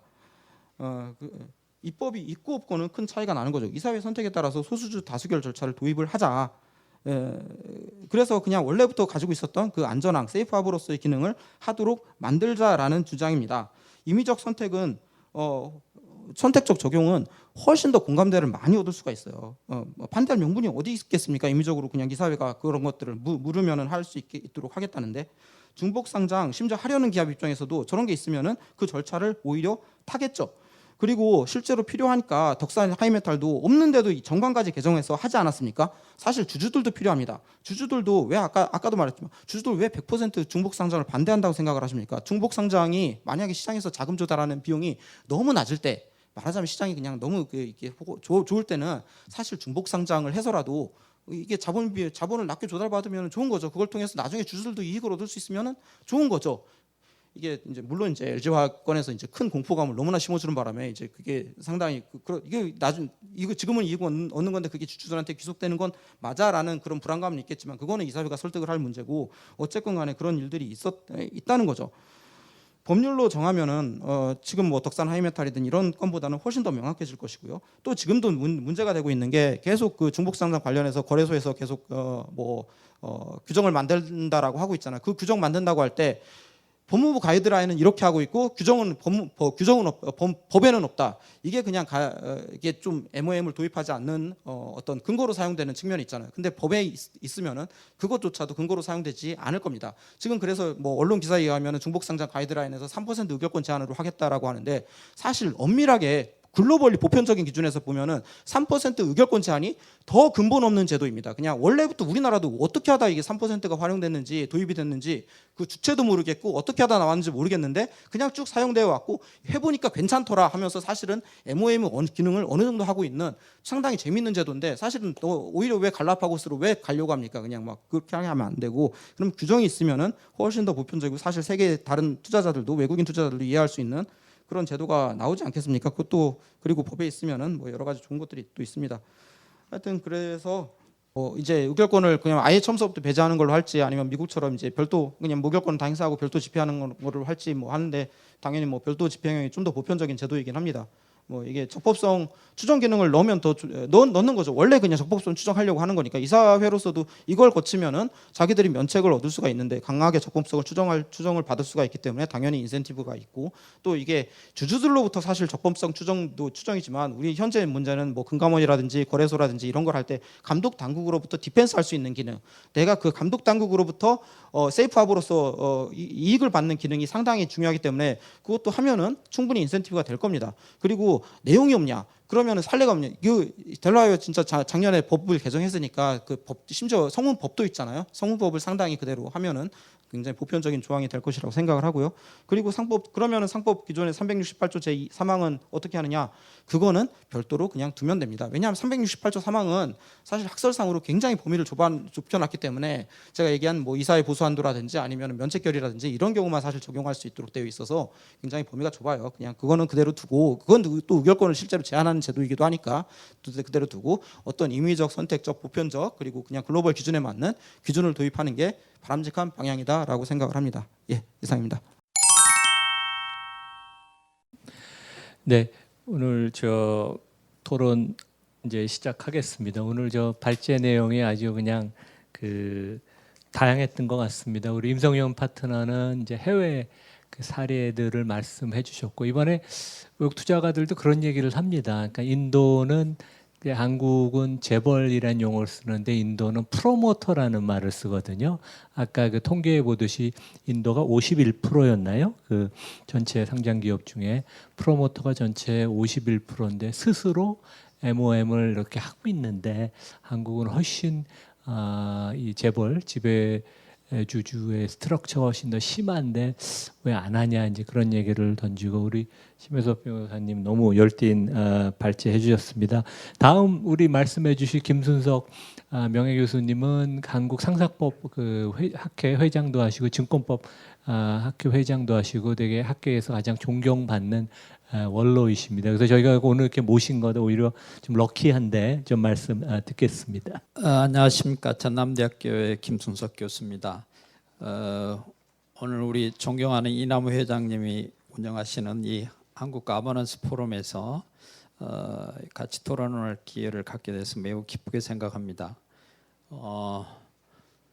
제가 이제 상법, 자본시장법을 평생 연구했는데 그동안 우리나라의 제도를 개선하기 위해서 수많은 시민단체가 생성됐다 사라졌고 수많은 법률가 전문가들이 관여를 했다 또 중간에 이제 그만두시기도 하고 그랬는데 이 우리나라에서 이 투자자 보호를 하기 위한 제도를 개선한다는 것은 굉장히 어렵고 지난한 일입니다. 이 일을 하는 사람은 절대 경제적으로 혜택을 누리기가 어렵습니다. 왜냐? 우리나라의 가장 강력한 권력인 재벌 집단과 반대 입장에 서서 이걸 해야 되기 때문에 우선 사회적으로 동력을 얻기가 참 어렵습니다. 왜냐하면 우선 언론으로부터 지지를 못 받아요. 언론의 가장 큰 지원자는 광고주인 대기업입니다. 그래서 모든 논리가 지금까지 대기업 위주로 이제 이렇게 되어 오니까 참 힘이 없는 일반 투자자를 보호할 수 있는 그러한 수많은 논의가 있었음에도 불구하고 성공하지 못했는데 작년하고 올해 걸쳐서 이제 상법 개정이 저 평생 이런 개정이 될까 싶었던 내용들이 이제 개정이 되고 사회가 발전하는 걸 보면서 학자로서는 크게 기쁘게 생각하는데 거기서 제가 보기에는 우리 한국 가버넌스 포럼이 굉장히 중요한 역할을 많이 한 것 같아요. 그러니까 기존의 시민단체와 이 가버넌스 포럼의 차이점은 아까 우리 회장님하고도 얘기했는데 기존의 시민단체의 법률가들은 주로 이제 법률가들 위주로 구성이 돼 있으니까 법적인 쟁점은 분석을 하지만 회사의 자본제도라든가 코퍼레이트 가버넌스라든가 그다음에 파이낸스의 굉장히 복잡한 내용에 대해서는 정통하지 못했기 때문에 어떤 제도가 문제될 때 이거 기업의 자율성을 침해하는 거 아니냐 이렇게 하면 더 이상 나가지 못하는 경우가 있었는데 이제 가버넌스 포럼에서는 기업의 그 자본 정책이라든가 ROE라든가 이런 걸 이제 다 구체적으로 합리적으로 분석하면서 논의를 해가기 때문에 이것이 훨씬 진정이 되어 있지 않나 싶고, 또 하나는 그 투자가가 많이 변했습니다. 이제 우리가 이 그 퇴직연금 제도가 발달하면서 퇴직연금이 지금 500조 가까이 됐지 않습니까? 그러면서 DB 제도와 더불어서 DC 제도가 들어오면서 이 한 400만 정도 주식 투자 인구가 늘었는데, 이 사람들이 매우 중요한 유권자입니다. 그리고 이 사람들은 전부 미국 시장을 경험했습니다. 그래서 자연스럽게 미국 시장과 국내 시장 제도를 비교하게 되고, 또 이들이 가장 중요한 유권자이기 때문에 지금 요 근래 들어서 대선이라든가 총선에서 일반 투자자 보호가 이슈가 안 된 적이 없습니다. 모든 당이 투자자 보호하겠다고 합니다. 그래서 이러한 것이 이번에 이제 상법 개정으로 이어져 온 것으로 보고, 오늘 소수주주 다수결 도입 방안도 결국은 큰 맥락에서 보면 소수주주 보호 방안의 극히 이제 일부를 점하고 있는 것입니다. 그래서 다 아는 내용이지만 우리가 이 흐름을 좀 본다는 측면에서 작년부터 이제 개정된 상법을 간단히 리뷰를 해보면, 우선 7월에 이제 이사 충실 의무가 도입됐죠. 그래서 회사 및 주주를 위해서 직무를 충실하게 수행해야 되고, 종주직 보호 의무와 전체 주주이익 공평 대우 의무가 신설됐습니다. 그렇지만 여전히 회사와 이사에 대해 관계에서는 민법의 위임에 관한 규정을 준용하고 있기 때문에 이사는 회사의 수임인으로서 선량한 관리자의 주요 의무로 처리해야 된다는 내용은 변함이 없습니다. 그 다음에 7월에 이제 전자주주총회와 전자임장, 독립이사가 도입되었고, 그 다음에 이제 9월 상법 개정에서는 잘 아시는 바와 같이 자산 총액 2조 이상인 상장 회사에 대해서 집중 투표 제도가 의무화됐고, 그 다음에 분리 선출하는 감사위원이 1인에서 2인으로 확대가 됐습니다. 그 다음에 이제 금년 3월에 들어서는 가장 이제 아킬레스건 중에 하나였던 자기주식 제도가 대폭적으로 개선이 돼서 그 법적 성격을 미발행 주식으로 명확하게 하고, 자기 주식에 관해서 의결권이나 신주의수권, 이익배당 청구권 이런 것을 전부 부정하고, 교환사채, 상환사채, 질권 목적 활용도 금지를 했습니다. 그리고 자기 주식은 원칙적으로 1년 내 소각을 의무화시키고, 이것을 보유할 경우에는 자기 주식 보유 처분 계획서에서 작성해서 매년 주총에 승인을 얻도록 하고, 처분에 대해서는 균등하게 하고 신주 발행에 관한 규정을 준용하고, 소각 절차도 이사의 결의로 일원화하는 등 그 커다란 이제 구조적인 개혁이 있었습니다. 자, 그러면 이제 오늘 우리가 논의하려고 하는 이 이사의 충실 의무 관련해서 지금 가이드라인이 3개가 나왔습니다. 첫 번째 가이드라인은 이 한국 가버넌스 포럼에서 작년 11월에 이 김정 변호사를 비롯한 4분의 변호사분들이 모여서 2025년 개정 이사 충실 의무 조항에 따른 주식회사 이사 의무 이행 가이드라인이라는 것을 맨 먼저 발간을 하셨고, 그 다음에 이제 두 번째는 금년 1월에 한국 상장회사 협의회에서 상장회사 이사의 주요 의사결정에 관한 지침에서 부제로 주주에 대한 충실 의무 등 이행과 관련해서 이것을 이제 그 워킹그룹 회장으로 김현장의 고창현 변호사, 그 다음에 실무가들로서 김중순 변호사의 5명이 이제 그 장시간 동안에 작성을 했었습니다. 그 다음에 이제 세 번째 가이드라인은 금년 작년 11월에 이제 그 법제 포럼에서 논의를 하고 2월에 발간이 됐는데, 그게 이제 이 한 28페이지 정도 된 이 가이드라인입니다. 그래서 법무부의 기업조직 개편 시 이사 행위규범 가이드라인, 이렇게 이제 3가지 가이드라인이 나와 있습니다만, 여기서 이제 가장 권위 있는 건 누가 보더라도 이제 법무부 가이드라인이 되겠습니다. 그래서 이제 이러한 가이드라인을 만드는 이유가 이사의 충실 의무에 관한 조항을 도입했지만 그것이 이제 추상적이어서 구체적으로 이사가 코퍼레이트 액션을 할 때 어떠한 기준에 의해서 해야 되느냐 하는 것을 이제 기준을 제시하기 위한 건데, 특히 이제 오늘 우리가 논의하는 부분은 이제 지배주주와 일반주주의 이해 충돌이 있을 때 그 이해 충돌 시 공정성 강화 조치를 어떻게 할 것인가 하는 문제에 이제 초점이 맞춰져 있습니다. 그래서 이 지배주주와 회사 사이의 이해 상충이 있거나 또는 지배주주와 일반주주 사이의 이해 상충이 존재하는 거래에 대해서 이사들이 공정한 의사결정을 하기 어렵기 때문에 그 다음과 같은 공정성 강화 조치를 전부나 또는 일부를 선택할 수 있다 이렇게 하면서 법무부 가이드라인은 대략 3가지를 제시하고 있습니다. 첫 번째가 특별위원회를 두고 독립적인 외부 전문가의 검토를 거치고 그 다음에 주주에 대한 충실한 정보 제공을 하면 공정성 강화 조치를 일부 이행하는 거로 이렇게 보게 됩니다. 그런데 이제 여기서 문제는 4번째, 이 오늘 우리가 다루는 이해관계 없는 주주의 승인 문제, majority of minority라 그래서 우리가 M&M으로 지금 얘기하고 있는데 이 소수주주 다수결에 관해서는 가이드라인에서 어떠한 입장을 취하고 있냐면 우선 정의는 해당 거래에서 이해관계 없는 주주들이 보유한 의결권의 과반수의 찬성을 거래 조건으로 정하고 이를 미리 공표한 상태에서 주주총회에서 해당 승인 절차를 진행하는 것을 의미한다.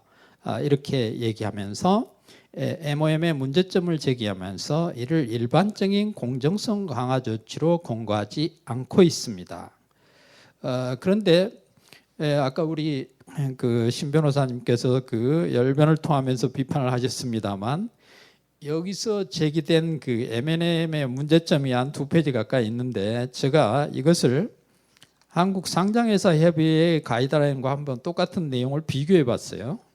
그랬더니 재밌는 게 이 두 가이드라인에서 문제점에 관한 부분이 거의 똑같아요.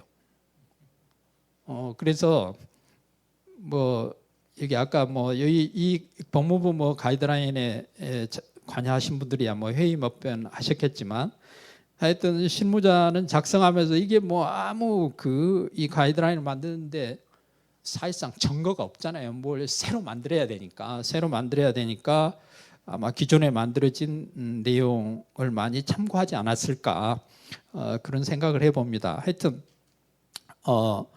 이 M&M의 이제 이것이 이제 가이드라인에서 권고 사항으로 이제 앞으로 아까 우리 신 변호사님께서 말씀하신 그러한 한 대략 6가지 문제를 제기하면서 이것을 이제 권고하지 않았는데 이것을 권고하지 않으니까 아까 우리가 봤다시피 이마트하고 신세계푸드 주식의 포괄적 교환에서 바로 이 권고하지 않는 부작용이 나타나는 겁니다. 그래서 아까 그 내용은 우리가 봤고 지금 현재 보니까 금융감독을 해서 이걸 지금 3번 거절을 해서 증권신고서를 3번 정정을 했더라고요. 이 친구들이. 그래가지고 지금 현재 스케줄에 따르면 6월 22일 날 추총을 해서 8월 11일 상장 폐지를 하기 위해서 절차를 진행하고 있습니다. 그래서 이 합의한 교환 비율이 보통주 신세계푸드 보통주 한 주당 이마트 0.5주를 주게 되고 그다음에 매수청권 가격도 당초에 48,800원에서 63,348원으로 3번 동안 증권신고서 바꾸면서 약 30%가 상향이 됐습니다. 그래서 주식 매수 청구 대금이 509억에서 660억으로 일단 늘어난 상황이고 이러한 포괄적 교환 계획에 대해서 베류 파트너스 자산운용이라는 데서 4월 20일 날 주주 소환을 보내서 이것이 이제 문제가 있다, 주주이익을 침해한다 하는 그 주주 소환을 보내봤는데 하여튼 여기 소유 구조를 보면 정호영전 회장이 이마트 지분 28.85%를 보유하고 이마트가 신세계푸드 유효 지분을 71.18%로 보유하고 있는 것으로 나타나고 있습니다. 그래서 이제 이 지분이 다르기 때문에 이것이 이제 어떤 비율로 어떤 가격으로 이 포괄적 교환이 이루어지느냐에 따라서 상당한 이해관계가 첨예하게 대비되는 것 같습니다. 그래서 이것이 MOM 같은 게 있었으면 바로 안건을 상장해서 그 미리 좀 주주 의견이 반영되고 했으면 좋았을 텐데 지금은 이런 게 없다 보니까 지금 금융감독원에서 계속 그 게이트키퍼로서 이걸 계속 그 서류를 반려해서 또 받고 이렇게 하면서 이런 지금 그 우리 제도의 그 루포를 지금 메워가고 있는 게 아닌가 하는 생각이 듭니다. 그래서 이러한 그 루포를 메우는 것이 많아질수록 이제 금융감독원의 어떤 인력이나 자원도 한계가 있는데 언제까지 이제 이렇게 해야 되는가 하는 그런 의문이 들었습니다. 그 다음에 또 하나는 이제 요 근래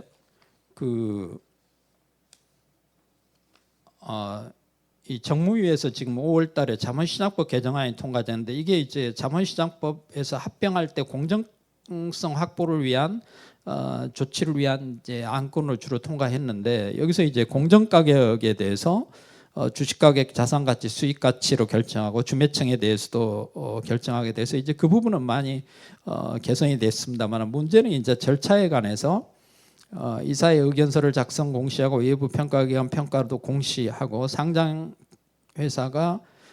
계열사가 다른 계열사를 합병할 때는 추가로 감사 또는 감사위원회가 전문평가기관을 선정하고 지배주주 등 특수관계인과 이해관계를 공시하도록 의무화했는데 여기에 대해서 이제 경제개혁연대는 이걸 다 충족을 한다고 해서 이 그 합병에 대한 공정한 가격이 보장되지 않는다. 그래서 지배주주 이해 상충 문제를 해결하고 공정한 합병가격 산정 유도하고 사업 필요성을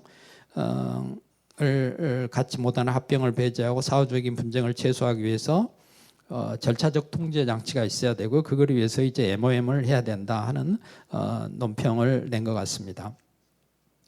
그 다음에 이제 그 368조 사망에 관해서는 아까 신 변호사님 얘기를 했으니까 넘어가고 그 다음에 이제 법무부 가이드라인의 그 도입에 관해서 신 변호사님께서 이제 그 부정 근거에 대해서 일일이 반박하고 대안을 제시했는데 첫째 이제 반대 논거에서 나온 주주 평등의 원칙에 반하고 주주권 남용으로 유익한 거래를 저해하는 부작용이 있다. 여기에 대해서 이제 비판을 하시고 실질적 평등을 실현하기 위한 제도고 남용 가능성은 비현실적인 가정이다. 이렇게 비판을 하시는데 뭐 상당히 일리가 있다고 봅니다. 어떻게 보면 법무부의 이 반대 논거는 차라리 쓰지 않았으면 더 좋았을 걸 하는 생각을 해봅니다. 그 다음에 반대 논거 2로 지배주주가 의결권을 포기하거나 중립투표를 했을 때 특별결의나 보통결의 자체가 불가능한 경우도 있어서 혼선이 초래할 수 있다. 여기에 대해서 이제 우리 신 변호사님은 그건 결의가 아니고 단순한 부가 조건이고 지배주주가 찬성표를 던지면 되기 때문에 문제가 없는 거 아니냐 이런 얘기를 하고 계십니다. 그런데 이제 발생할 경우는 희귀하겠지만 MOM을 하기 위한 이제 주총 결의에서도 이게 발행 주식 총수의 4분의 1이나 3분의 1 요건을 충족하지 못하는 경우가 생길 수도 있지 않나 하는 이제 그런 그 생각을 해봤습니다. 그다음에 이제 반대 논거 3으로 368조 3항에 따라 의결권을 제한되는 특별 이해관계인과 MOM 지배주주의 구분이 불명확한데 이것은 MOM이 조건부이고 의결권 제한이 없다. 그리고 368조 3항을 강화하거나 MOM 해석이나 입법을 통해 도입하면서 입법이 더 선호된다. 이렇게 말씀하셨는데 그 대부분 타당하다고 봅니다. 왜냐하면 이것이 이제 개인법설에 따르면 이 368조 3항의 범위가 협소해서 이것이 이제 관계회사 간 거래에 적용될 여지가 없기 때문에 발표자의 견해에 찬성하는데 다만 이것이 이제 입법도 좋지만 되도록이면 저는 이제 연성규범을 통해서 하는 게 좋지 않나. 일단 나중에 다시 한 번 더 말씀드리겠습니다. 그 다음에 반대 논거 네 번째는 주총 결의사항은 상법이나 정관으로 정해지는 것인데 이 결의사항이 아니어도 공고적 주식 제한이 가능하고 정관을 개정해서 포함이 가능하다. 덕산 하이메타를 통해서 반론을 제시하신 건 타당하다고 봅니다. 그 다음에 반대 논거 5번째, 6번째로 지배주주와 소수주주의 범위 확정이 불명확하고 특수관계인 포함 여부도 불명확하다. 그 다음에 델라이어주는 폐쇄 기업화 거래에 대해서만 필수 절차고 일본은 M&A와 MBO와 지배주주에 의한 종속회사 인수거래만 한정되어 있다 이런 얘기인데 뭐 잘 아시다시피 이제 델라웨주에 관한 이 법은 우리가 잘 알다시피 이 폐쇄 기업화 거래에 대해서만 이 특별위원회 승인과 소수주주 MOM을 두 가지 다 요청하고 그 외의 경우는 이제 둘 중 하나만 하면 되도록 하고 있습니다. 그래서 이러한 이제 불명확성에 관한 문제는 해석의 문제로 이제 판례가 형성돼야 할 영역인데 이 이해관계 없는 소수주주 영역이 불명확하다는 문제는 해결 과제로 남게 되고 결국 판례 전적으로 맡기는 것은 기업으로 하여금 예측을 할 수 없게 만들어서 도입할 유인을 오히려 낮추는 거 아니냐 하는 문제가 생길 수도 있는 것 같습니다. 그다음에 일본의 경우에도 MBO권에 대해서는 MOM이 활용이 되지만 완전 자회사화에 대해서는 잘 활용되지 않는데 그 이유는 지배주주의 사전 주식 보유 비율이 MBO의 경우는 낮지만 완전 자회사의 경우에는 사전 보유 비율이 높기 때문에 MOM 조건을 설정하면 거래 실행이 저해될 우려가 있기 때문이라는 그런 의견이 있습니다.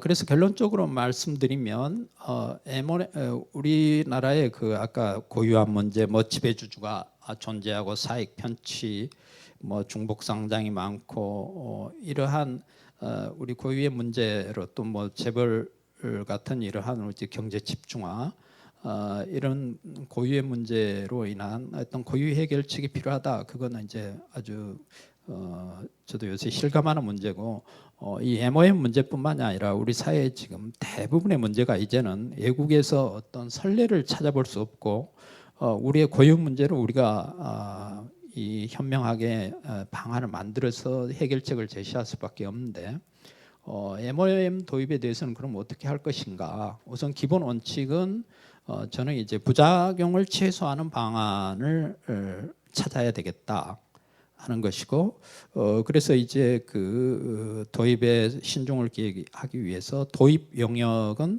가능한 제한적으로 우선 시작하는 게 좋겠다.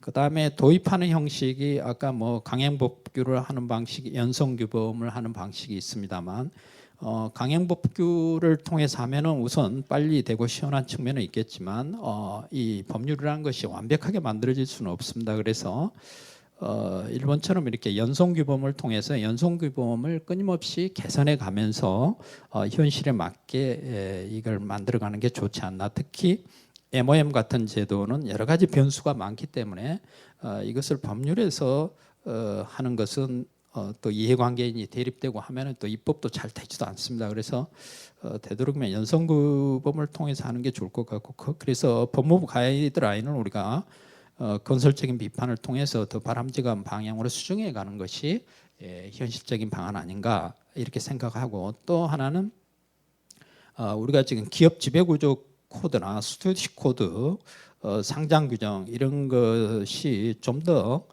지금보다 더 실효성 있게 운영돼야 되지 않냐. 그러면 기업 지배구조 코드나 스튜어디십 코드, 상장 규정 이런 걸 통해서도 우리가 MOM에 관한 규정을 반영을 해서 실질적으로 기업들이 이것을 운영을 하게 하고 그리고 이것을 운영을 하게 되면 기업도 부담이 있기 때문에 어떤 제재보다는 제가 생각할 때는 기업 경영자가 인센티브로 가질 수 있도록 소송이나 이런 데서 뭐 입증 책임이나 이런 데서 그렇게 제도를 설계해 나가면 우리가 MOM을 우리 사회에 도입하는데 더 그 유연하게 도입할 수 있지 않을까 생각합니다. 이상으로 저 토론 마치겠습니다. 감사합니다.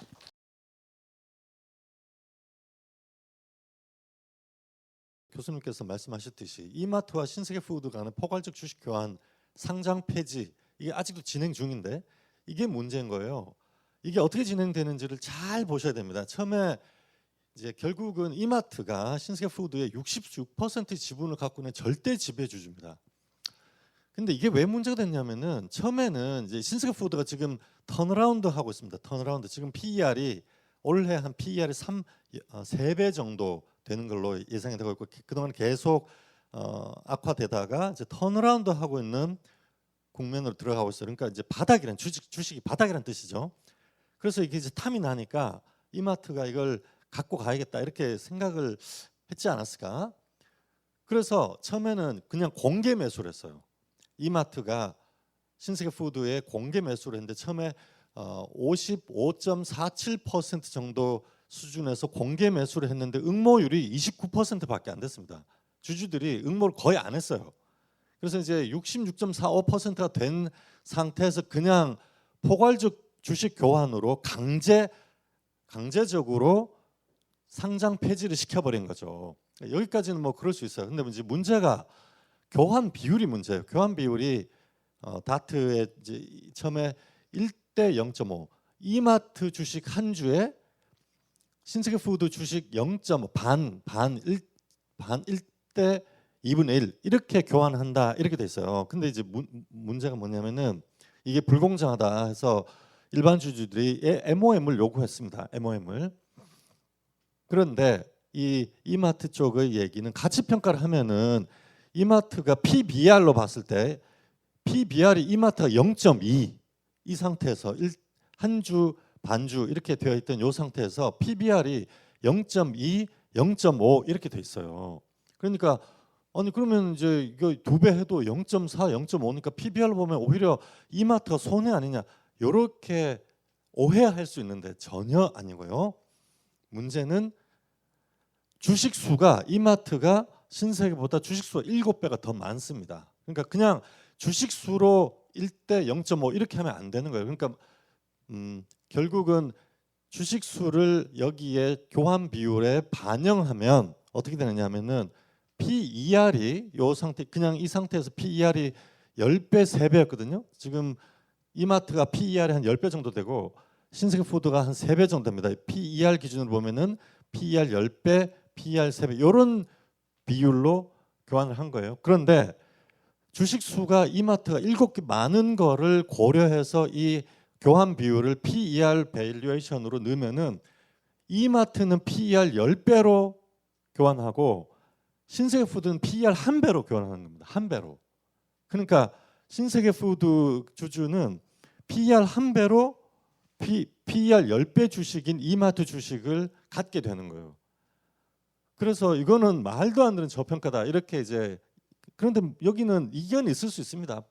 밸류에이션은 여러 가지 방법이 있으니까 여기에 대해서는 이견이 있을 수 있어요. 그러나 하여간 일반 주주들은 격렬하게 반발을 했고 특히 저희 포럼의 멤버이신 밸류 파트너스의 김봉기 대표님이 거품을 물고 신세계푸드 한 10년 동안 투자했는데 이제 주가가 이제 턴어라운드 하려니까 이게 혼란하게 나는 이마트 주주는 되고 싶지 않고 나는 그냥 현금 줘. 나는 이마트 주주 되기 싫어. 이렇게 하면 이제 결국은 반대 주주로서 현금 받고 빠지게 되는데 그 현금을 받는 밸류에이션이 PER 1배로 밸류에이션이 되니까 이게 말이 안 된다. 이렇게 이제 반발했어요. 그러니까 이마트가 어떻게 했냐면은 그러면 우리가 특별위원회 설치할게. 그래서 특별위원회 설치해서 승인했습니다. 그래서 특별위원회 설치하고 반대 주주에 대해서는 주식 매수 청구권, 그러니까 현금을 주는데 현금을 아까 우리 교수님 말씀하셨듯이 한 30-40% 올려줬어요. 이렇게 해서 그냥 봉합하자. 이렇게 진행되고 있습니다. 현재 아직 결론이 나지 않았고 그래서 이 논의가 MOM을 도입을 하면 만약에 MOM을 도입했다면 신세계푸드 주주들이 이러한 주식 교환을 승인했겠냐? 안 했을 것 같다는 거예요. 만약에 MOM을 도입을 했다면은 이러한 거래를 승인하지 않는데 현재 특별위원회 설치하고 뭐 주식 매수 청구권 조금 가격 올려주고 이런 식으로 해서 헐값에 뺏는 것을 허용하면 결국은 우리나라 자본시장 망한다. 그래서 결국 MOM을 도입해야 된다. 이것도 권고적으로 도입하는 게 아니라 그냥 입법으로 도입해야 한다는 도입론이 격화가 된 거죠. 비슷한 사건이 현대 GF홀딩스하고 현대백화점 간의 포괄적 주식 교환도 있었고요. 그래서 결국은 절대적 지배 주식을 가진 지배 주주가 자기가 결국 결정하게 되는 이러한 상황에서 이해충돌 거래소는 MOM을 반드시 도입해야 되지 않느냐라는 저도 이제 도입해야 한다는 입장에서 말씀을 드리겠습니다. 이해 충돌이 뭐냐에 대해서 이걸 이제 기본적으로 좀 관심을 많이 가져야 돼요. 이해 충돌은 그 거래로 내가 부를 재산을 뺏기고 상대방은 재산이 얻는 이런 거래를 말하는 겁니다. 이해 충돌이. 그러니까 내 재산을 뺏기는 거예요. 거래하면서. 그래서 한쪽은 이기고 다른 한쪽은 손해가 나는데 그게 인과관계가 있는 이런 거래라고 말하는 거예요. 이제 뭐 헐값으로 방금 얘기한 신세계푸드의 헐값 상장 폐지, 불공정한 합병 비율, 삼성물산하고 제일모직 그때 합병 비율, 뭐 중복 상장 이런 것들이 왜 이런 건 이제 이해 충돌이라고 하는데 특히 이제 중복 상장이 문제가 되는데 시간이 많지 않지만 간단히 말씀드리면은. 중복상 자회사를 상장시켜 버리면은 지배주주는 이사회를 통해서 계속 자회사에 대해서 지배력을 유지할 수 있지만 일반 주주는 상장하게 되면 상장 회사는 이사회 독립성이라는 원칙이 있거든요. 그래서 독립을 하게 되면은 일반 주주는 지배력을 상실하게 됩니다. 그래서 상장하게 되면은 모회사의 보통 주주는 거의 우선 주주처럼 되고 모회사의 지배 주주는 여전히 보통 주주처럼 의결권이 있는. 그래서 상장하게 되면 지배주주는 의결권을 유지하고 일반 주주, 모회사 일반 주주는 의결권을 상실하게 되는 이런 지배력의 부의 이전이 일어나는 거래가 됩니다. 중복 상장은. 그래서 이러한 이해충돌 거래를 어떻게 다룰 것이냐 이게 문제가 된다 한국에서. 이런 경우에 이제 미국의 델라웨어주에서는 충실 의무로 이걸 통제를 합니다. 그래서 한국의 이번 상법에 충실 의무를 도입을 했죠. 충실 의무는 뭐냐면 네 주인이 맡긴 돈을 훔치지 말라는 거예요. 네 주인이 맡긴 돈을 훔치지 마. 이걸 잘 이해하셔야 되는데 이 주인이 맡긴 돈은 뭐냐면은 그 위임이 있다는 거예요. 이 재산을 맡겼다는 거예요. 주인이 고객이. 그러면 고도의 신뢰관계가 있겠죠. 주인이 맡긴 돈과 이웃의 돈을 훔친 거하고를 구분하실 수 있어야 돼요. 이게 핵심이에요. 이게 뭐가 별로 다르지 않다 이러면은 큰일 나는 겁니다. 이웃의 돈은 이웃이 나한테 맡기지 않았잖아요. 그래서 이웃의 돈을 훔치더라도 이웃이 화가 나지만 배신감을 느끼진 않아요. 그런데 주인이 맡긴 돈을 그 고객의 돈을 주인이 맡긴 돈을 맡은 수탁자가 그걸 빼돌리는 경우는 배신을 하는 겁니다. 배신을. 그 재산을 빼돌리는 권력을 누가 준 겁니까? 주인이 준 거잖아요. 주인이 재산을 맡기면서 그 재산의 처분권까지 같이 준. 그래서 그 처분권이 누구에서 왔느냐? 주인에게서 온 겁니다. 그래서 국민주권 원리에서 그런 국민을 배신하는 뭐 그런 이제 독재 이런 것들의 독재 권력에 대해서 분노하는 이유가 그 사람들의 권력이 주인에게서 왔기 때문에요. 그래서 이러한 경우는 철저히 이러한 이 권한의 위임, 주인에게 맡기면서 부여했던 그 권한의 통제를 어떻게 하느냐, 이게 이제 선진국과 후진국 간의 기준이다.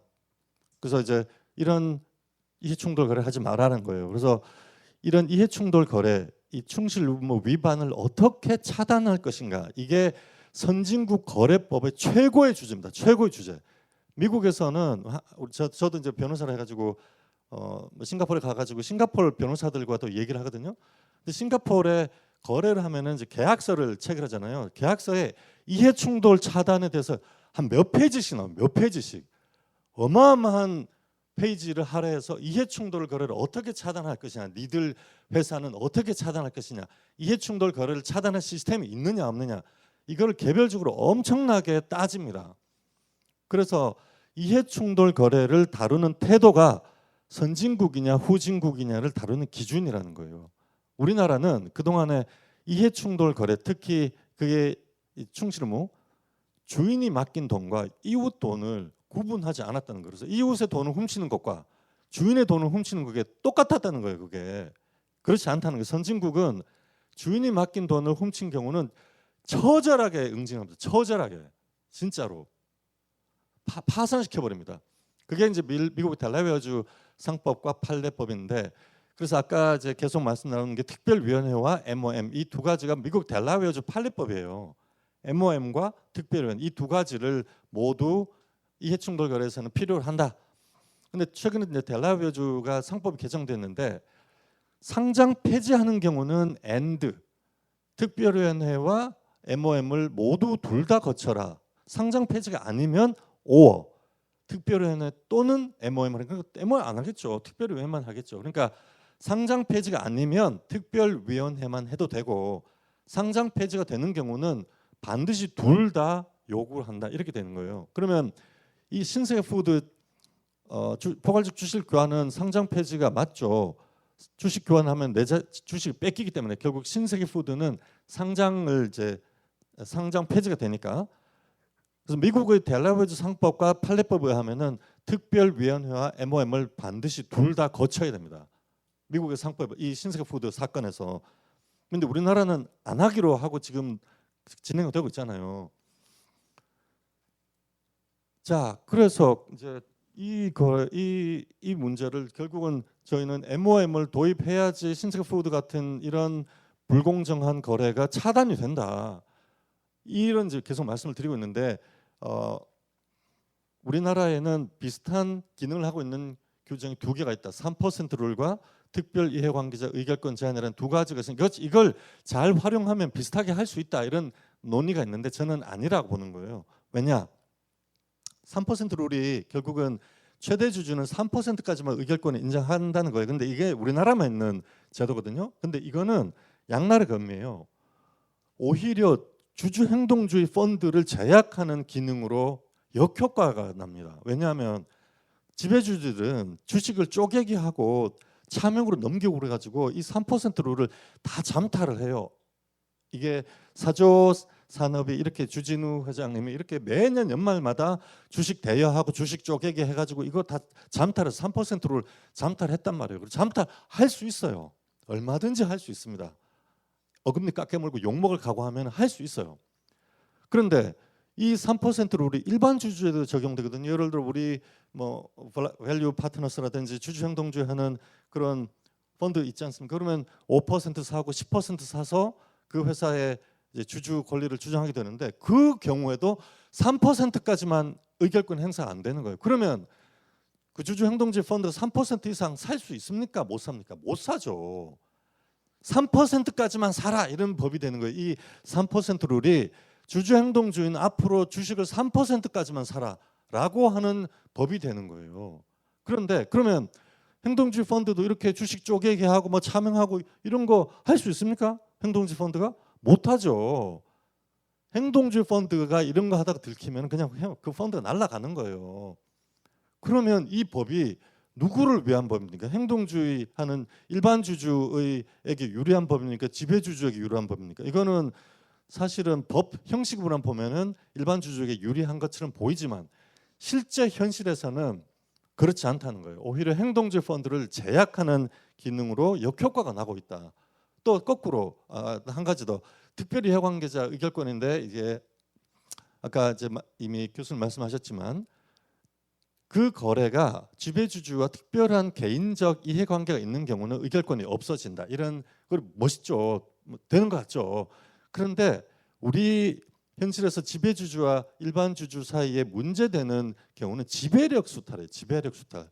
그래서 최근에 이사의 보수 한도 이게 우리 심혜섭 감사님께서 남양유업 사건에서 그 전 홍 회장의 보수가 너무 과도했는데 그때 홍 회장이 의결권을 행사했기 때문에 그걸 이제 무효화시킨 아주 쾌거를 했지만 그런 경우는 돈을 주고 받은 경우잖아요. 근데 예를 들어 중복 상장, 주식 교환 이런 건 돈 받는 게 아니라는 거죠.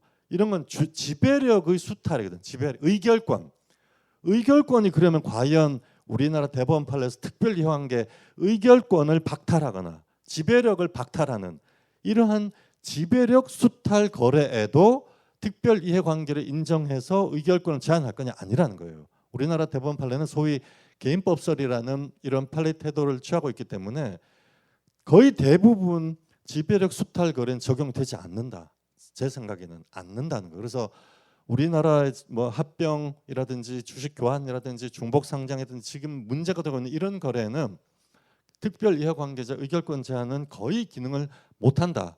이렇게 이제 저는 생각이 됩니다. 그래서 결국은 and 둘 다 반드시 도입해야 한다.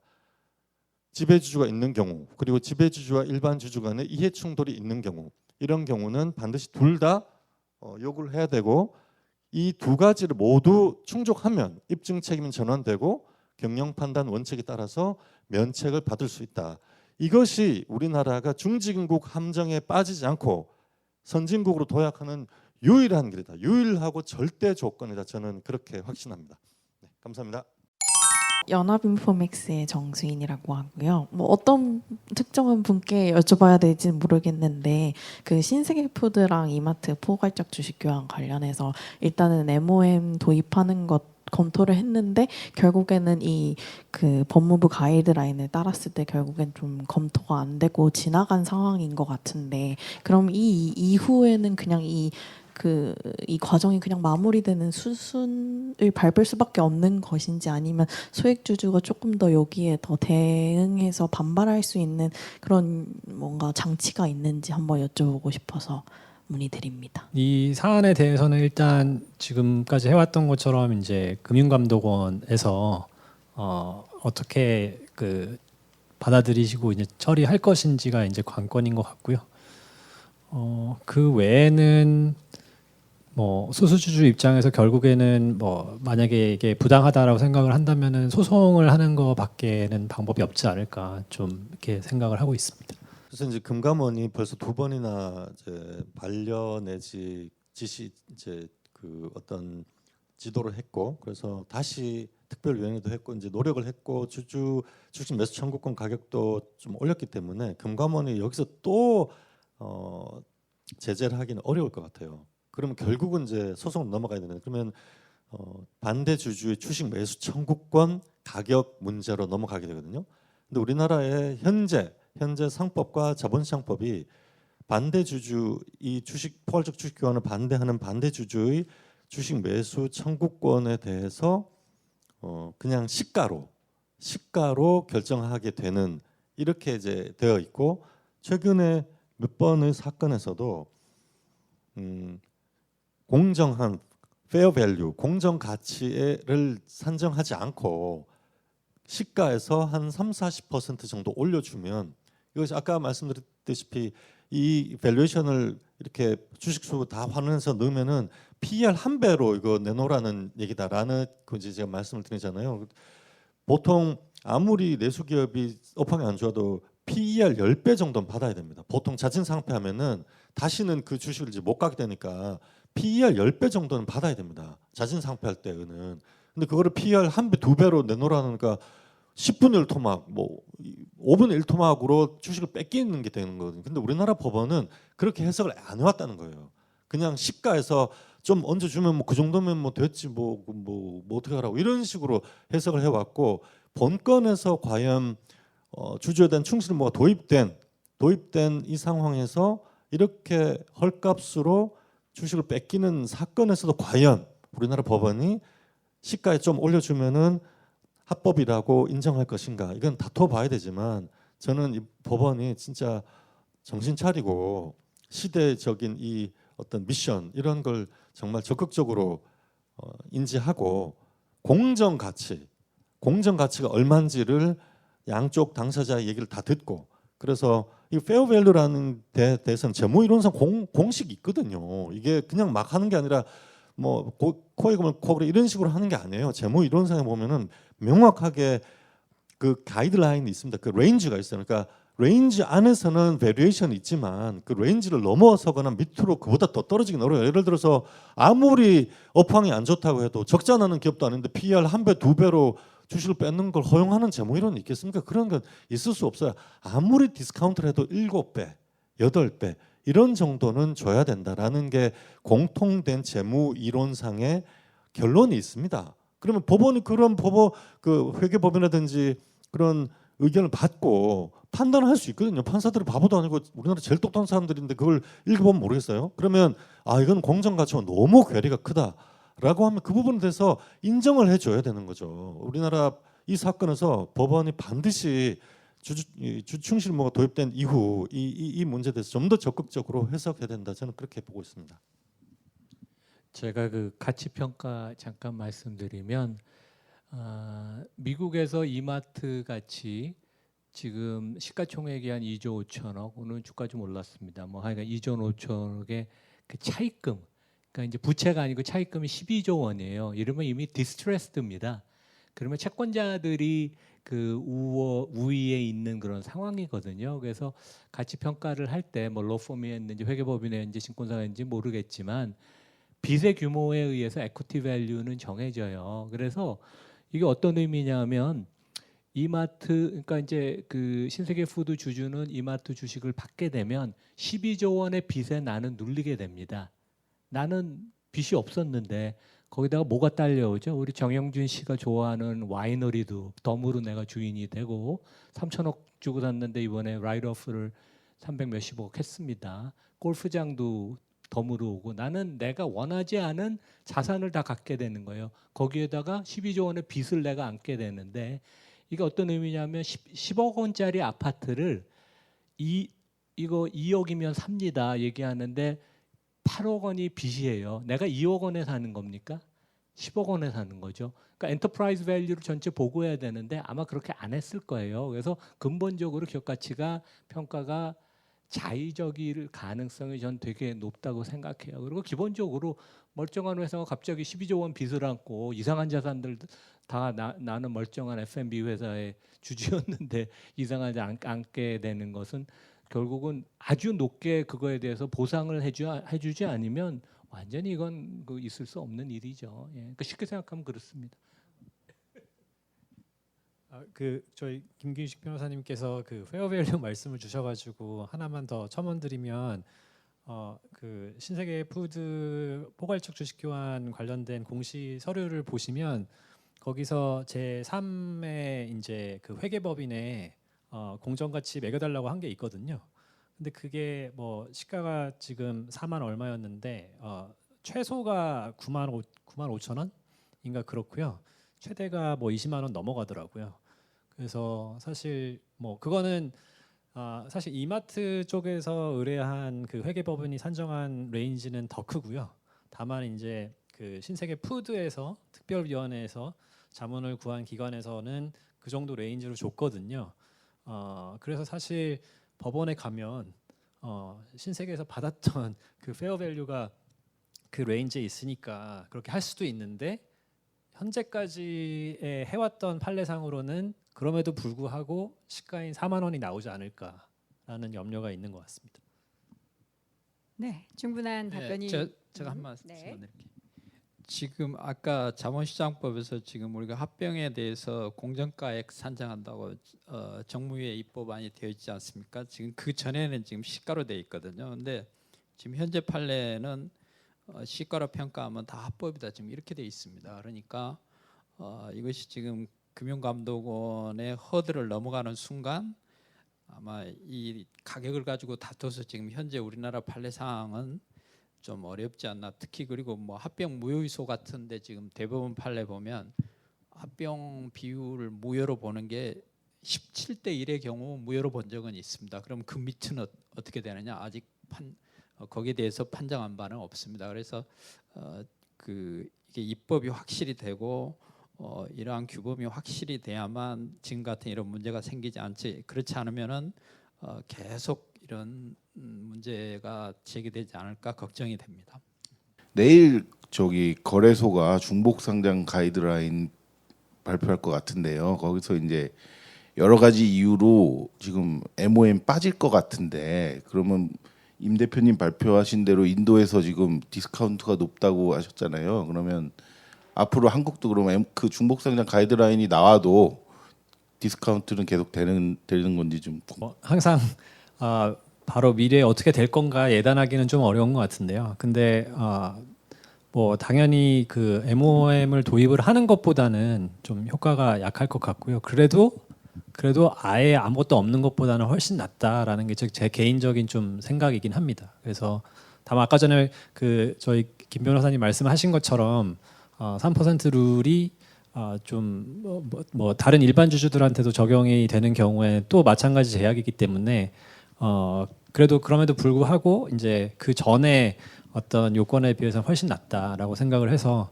뭐 일보 진전에 있었다라고 생각을 합니다.